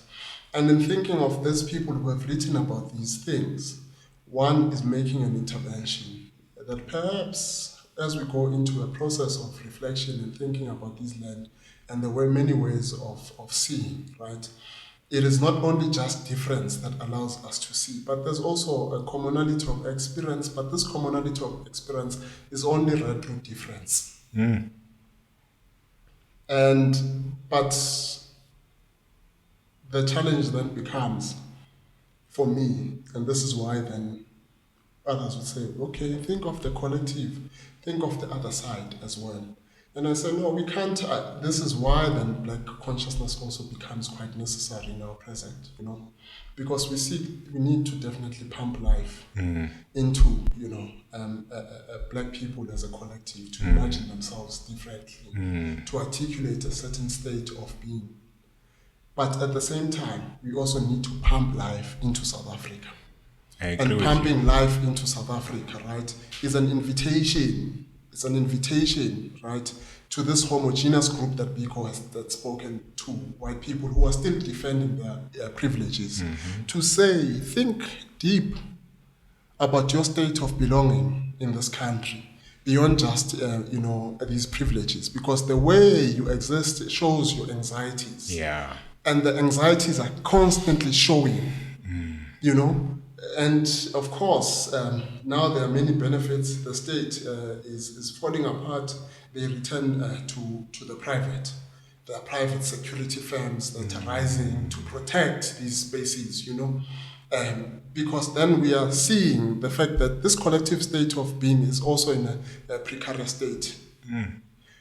Precarious state, interesting, precarious state, and a precarious state as an arbiter of law and order. I like that you speak about this precarious state that the white populations of Africa exist in, because we are speaking here as black men, but we speak here as black men that are privileged. When we began our conversation, we spoke about how we view where we come from, and the people that come from where we come from is different from how others would view it if they do not know or have any relationship to a place. I mean, it's easy to look at a township and see it as the other, as seeing it in whatever way you've been conditioned to see it in. But you see it differently when you have family, when you have loved ones. People of the township, people of rural areas. When there is some sort of emotional attachment to a place, you view it differently. And we exist in these small spaces in the new South Africa that is so at the same time as if they exist in different dimensions, where we are 10 kilometers away from Mamelodi, and yet I haven't been there. And I can imagine that most of my neighbors around here haven't been there, but I have an idea of life there. I have an idea of the reality that people live through there. Because when I walk around this neighborhood, as safe as it might be, it is also acknowledged in the moments when I am stopped by private security or followed by private security that I do not belong. I'm out of place. You're out of place. Why am I out of place, Phil? Why am I minority in the best places in this country? How do you view me then when you only see me or interact with me in a servant-master relationship?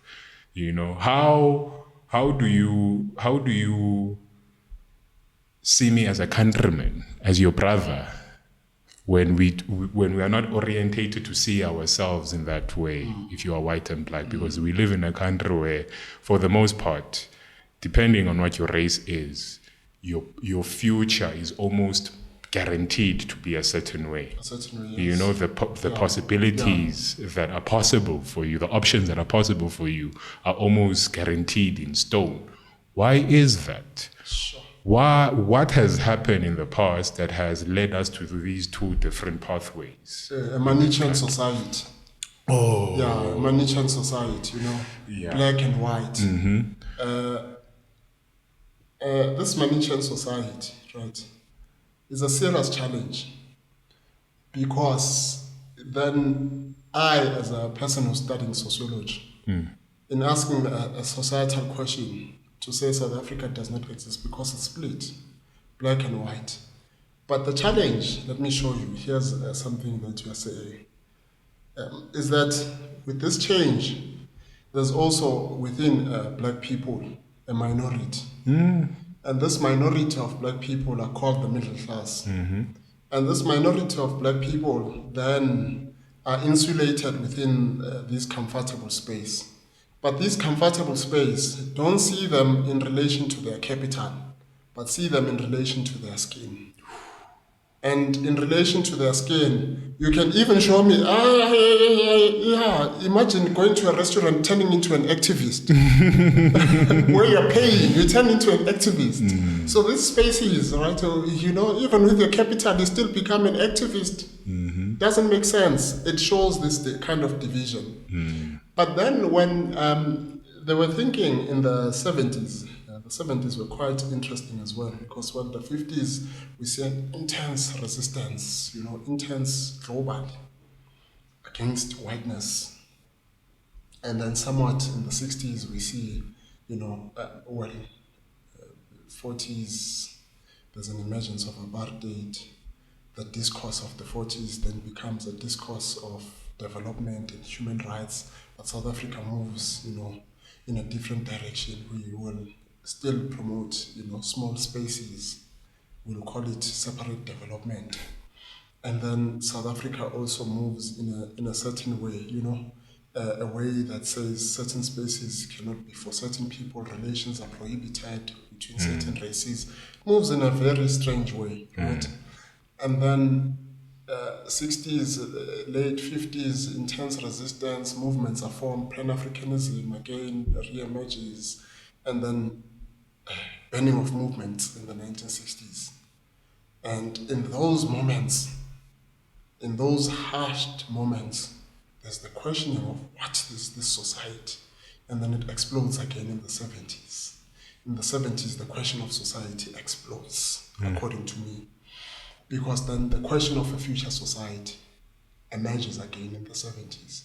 That's why then you have black consciousness emerging, and in Durban you have strikes that emerge, about better pay, questioning, the pay that black people were earning, and black people not being into trade unions, and then leading to the formation of new trade unions, and an emergence of the black working class. But at the same time, and this is what Biko then says, that, the apartheid system seems to be much so short-sighted. It could simply take the black middle class and use it as a buffer, and then use it as a shining image in the world to see, you see, this is what we have achieved by giving black people. And then the black middle class then assimilates.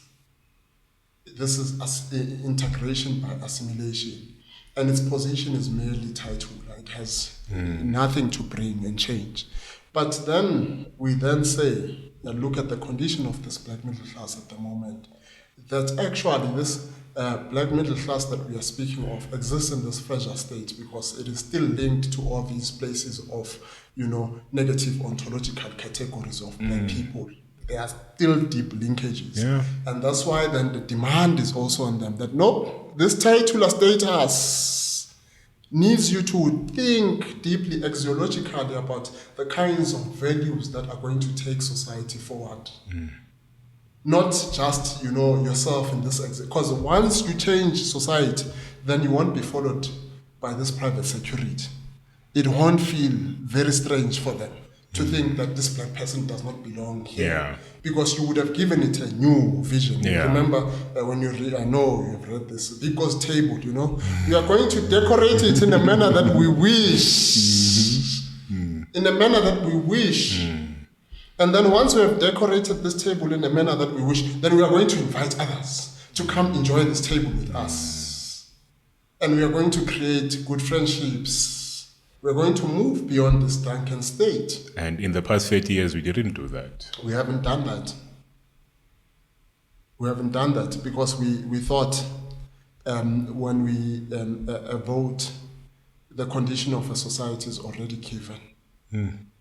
It's a given. Those of us who study sociology, then I'm questioning, what is then sociology? If it's a study of society, which society are you studying? When it doesn't exist It in South doesn't Africa. exist.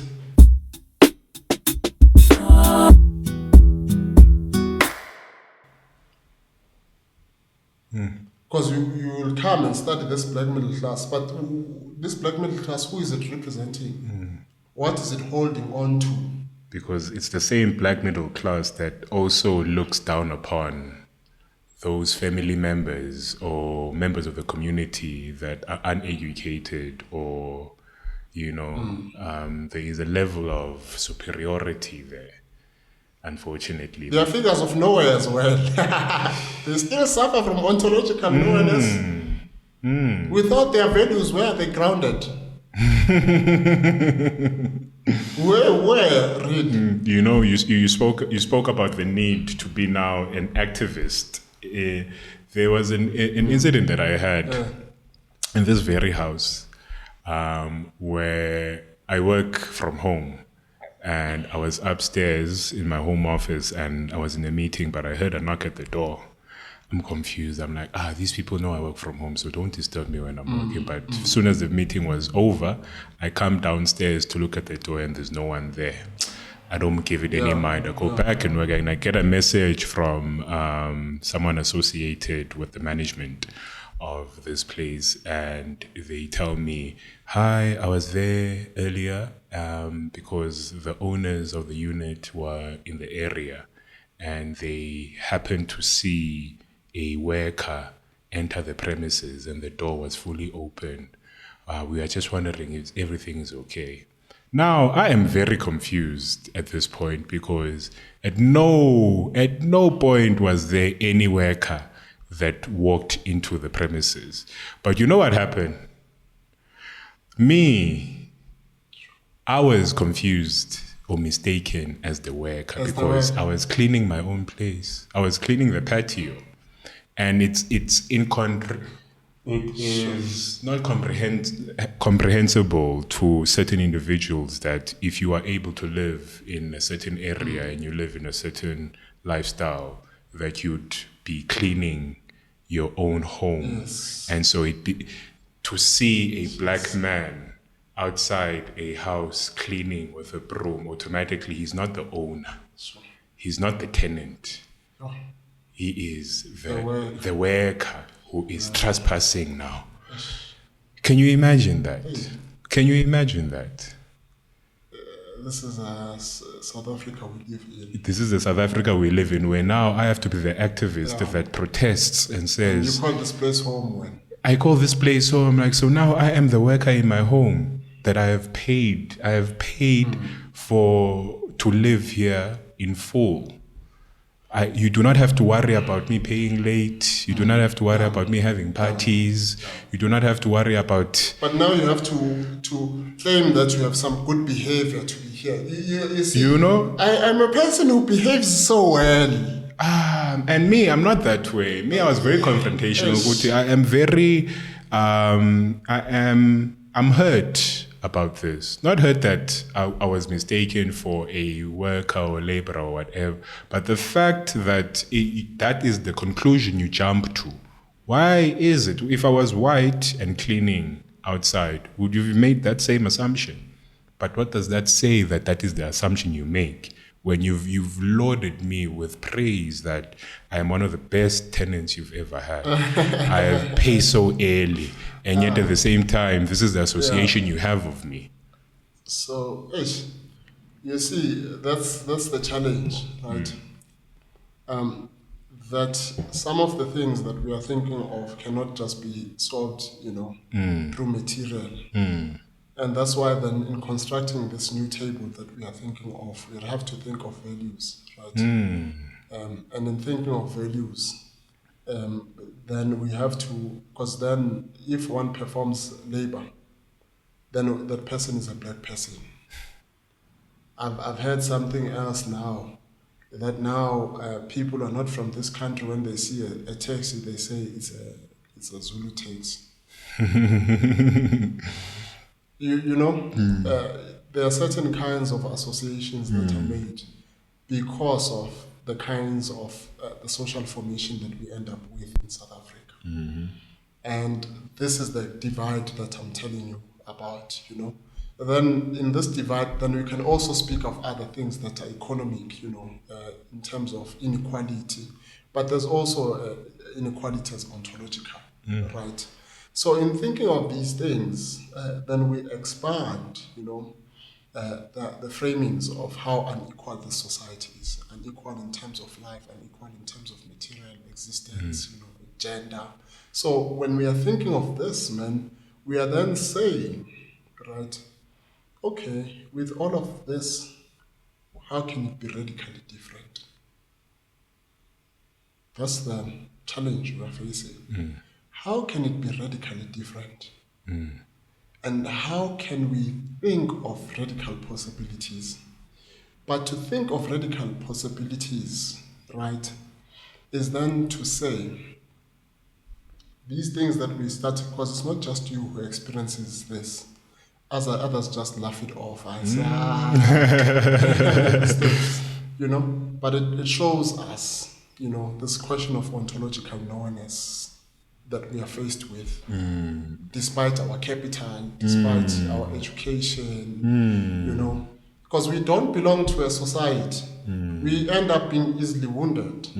Our death carries no meaning, whether you're educated or not, It's interesting that you bring up that you link ontological knownness with our death not having meaning in the claims that were made of a white genocide in South Africa due to farm murders, which make up a very small, I think it's less than 2%. Can show the numbers It's less than 2% of the violent crimes that happens in South Africa. And it involves a number of things. And it's not just white farmers that are attacked, but when I lived in Cape Town, I remember I would see the ribbons that were associated with that movement. I think they were red or purple ribbons that were put around trees to show solidarity for this genocide that's happening. And I remember how this one particular time I was coming from one of the townships in Cape Town, and I had to divert my path that I was driving because there had been a shooting just down the road I was going to pass. And it was so normal how the kids were acting around this violence, where I later learned that, there was a shooting of a taxi driver. And the normalcy in which the children of the community received this shooting said to me that this happens a lot, But in a country where the assumption is that the taxi driver is going to park that car in the townships. He's not parking it in Claremont. He's not parking that car in the suburbs, in wherever it might be. There is an assumption that you are not important enough for your death to create too many ripples that is felt around the world. But any misfortune or harm that happens to an average white South African or any white person in South Africa is going to be felt a bit more heavier because that individual might have a cousin that is in Australia, that is an editor, or a son or grandmother that's in the UK that might be able to make a bit of noise that will be heard easier than the death of the taxi driver. And in our death, you see our ontological knowingness in that there is a already preconceived idea of your value. When I see you driving a nice car, the automatic assumption is not that that nice car is going to be parked in front of an equally nice home. That car might be parked somewhere in a shack, but if I see a white South African driving any run-down car that was passed on from their grandparents or something like that, the assumption usually is that that is still going to be parked in front of a home that holds value. Yes. And are we going to examine how that home was acquired in this country? Sure. So now we are touching on this complex debate of race and class in South Africa and the forms of expression in which, class still remains linked to race, yeah. Because then the people who still have nice, good papers who can pay, as I said, but turn into activists to be in spaces. And this debate between race and class, right, like I said, of course, that was a debate that emerged again in the 70s. And I used to have an issue with a certain professor that I had early days. And I would say, Professor, no, I understand this dynamic of race. We have seen accumulation that happens in the lives of black people. But the process of meaning creation, of what white skin means, still remains as is. It's a skin of value. And we would see it when we were kids. And I'll tell him, when I was young, before the electricity crisis that we have, we always had a crisis about electricity. We would not have electricity for a week because there's something wrong with the electric box. At that time, Eskom still had a lot of Afrikaner workers, and they would come and fix, the electric box, and would sit there and, the white person is here, and it would get fixed. And then into later on, many years later on, 10 years later, we start seeing a lot of black people would come in to fix the thing. And we say, this thing is not working because the new technicians are black, they're not fixing. And we are also black. Those times when white people used to come to fix it, it got fixed. But remember, we stay weeks even without that electricity, even when the white people would come and fix it, So there's a question of whiteness as value that needs to be addressed deeply, when we are thinking of this debate between race and class. But in thinking of whiteness as value, and this is why then I'm saying then it leads us to the question of the exological questions. Because it's not just the material that we are speaking about. We are not talking about material. We are not only just talking about class intervention in terms of class let us give people money, then they'll be free. No. We are saying what kinds of values do we end up having? values that we end up having that allow us to have a distorted view of ourselves, a distorted view of our present, and a distorted view of our future. And it is directly those values, and this is what then I'm saying as a sociologist, that if you look at those values deep and you ask what are these values contribute to or not contributing to, what are they concealing, what are they revealing, what are they hiding, one value that I'm showing you is this value of paternalism and what it is doing. I'm showing you a number of things about our values that actually let us get back to the questions of kinds of values that we have and interrogate them deep before we start thinking, just in relation to the question of it is the material that we need. Because we have seen some kind of upward mobility, social or economic mobility. But even that upward social is limited, because then it still means something. You get to workplaces, you are still met with something else. You get to schools, you are still met with something else. Imagine school children becoming activists in this current society that we say it is, a democratic society. And then it returns them to a past that they do not even understand. What is this past? Remember I told you about the number of processes about education, and these are methods in which we try to contribute towards ourselves and seeing ourselves positively. And once we do that, then I believe, that would be the start. That reveals other things, Then we can then say, okay, let us speak of institutions now. Are these institutions reflective of the kinds of values that we want as a society? Are these instruments, the instruments like law, reflective of the kind of society that we want? The forms of governance that we have are reflective of the values that we want. So this is what we then think deep, and think deep about and investigate. But you don't just do it through the process, where one does it from a position of, self-negation, where you negate the positive about yourself to arrive at something, We do it in a way. That's why then I say I at the moment I don't see any possibility within violence. For me, as a thing, I don't see possibilities within violence, and I'm not going to be swayed towards the thinking. There were moments in the world where we have seen the usage of violence, but remember, you're wielding weapons. Weapons are going to turn against you in the future. So I'm saying, right. With all, because one of the things with thought is that at the moment it's not completely criminalized. We are allowed to think and have this conversation. So imagine then, once this conversation gets criminalized, how many people are going to suffer?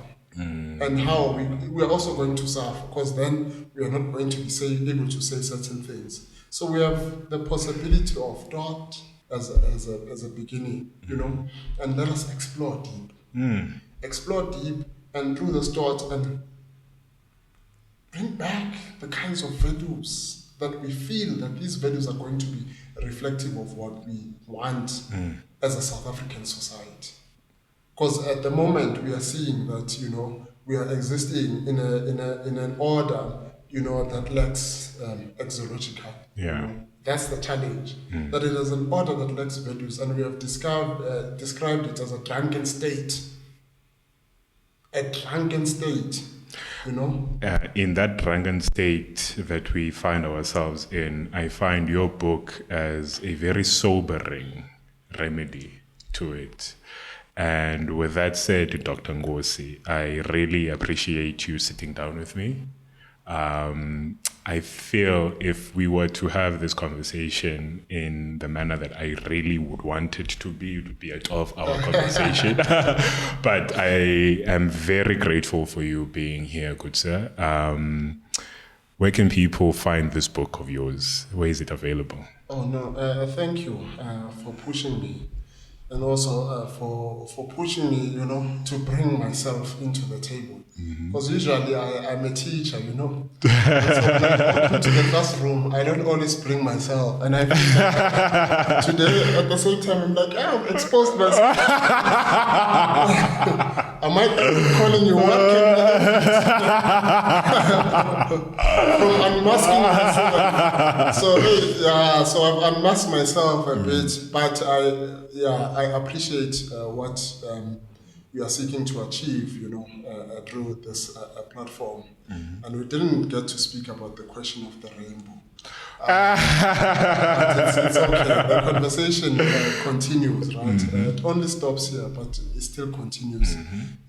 So we have started something through this conversation. We'll continue to ask more further questions. The book, you please do get it. And those who have it, share it with others, you know, so that they can also get to read it and get to critique. Because it is true critique that I also see things differently, you know. The book, you can get it online. It's available on Take-A-Lot and in many other platforms. And you can also get it from Wits Press. So these potatoes look like humans. Once you Google that, you'll find the various shops that sell it. Well, thank you. Let me thank you on behalf of everyone that has read it and everyone that will read it. It has been a very eye-opening perspective that I think is not really given enough credence in South Africa. So thank you, sir. No, thank you. Let's shake hands.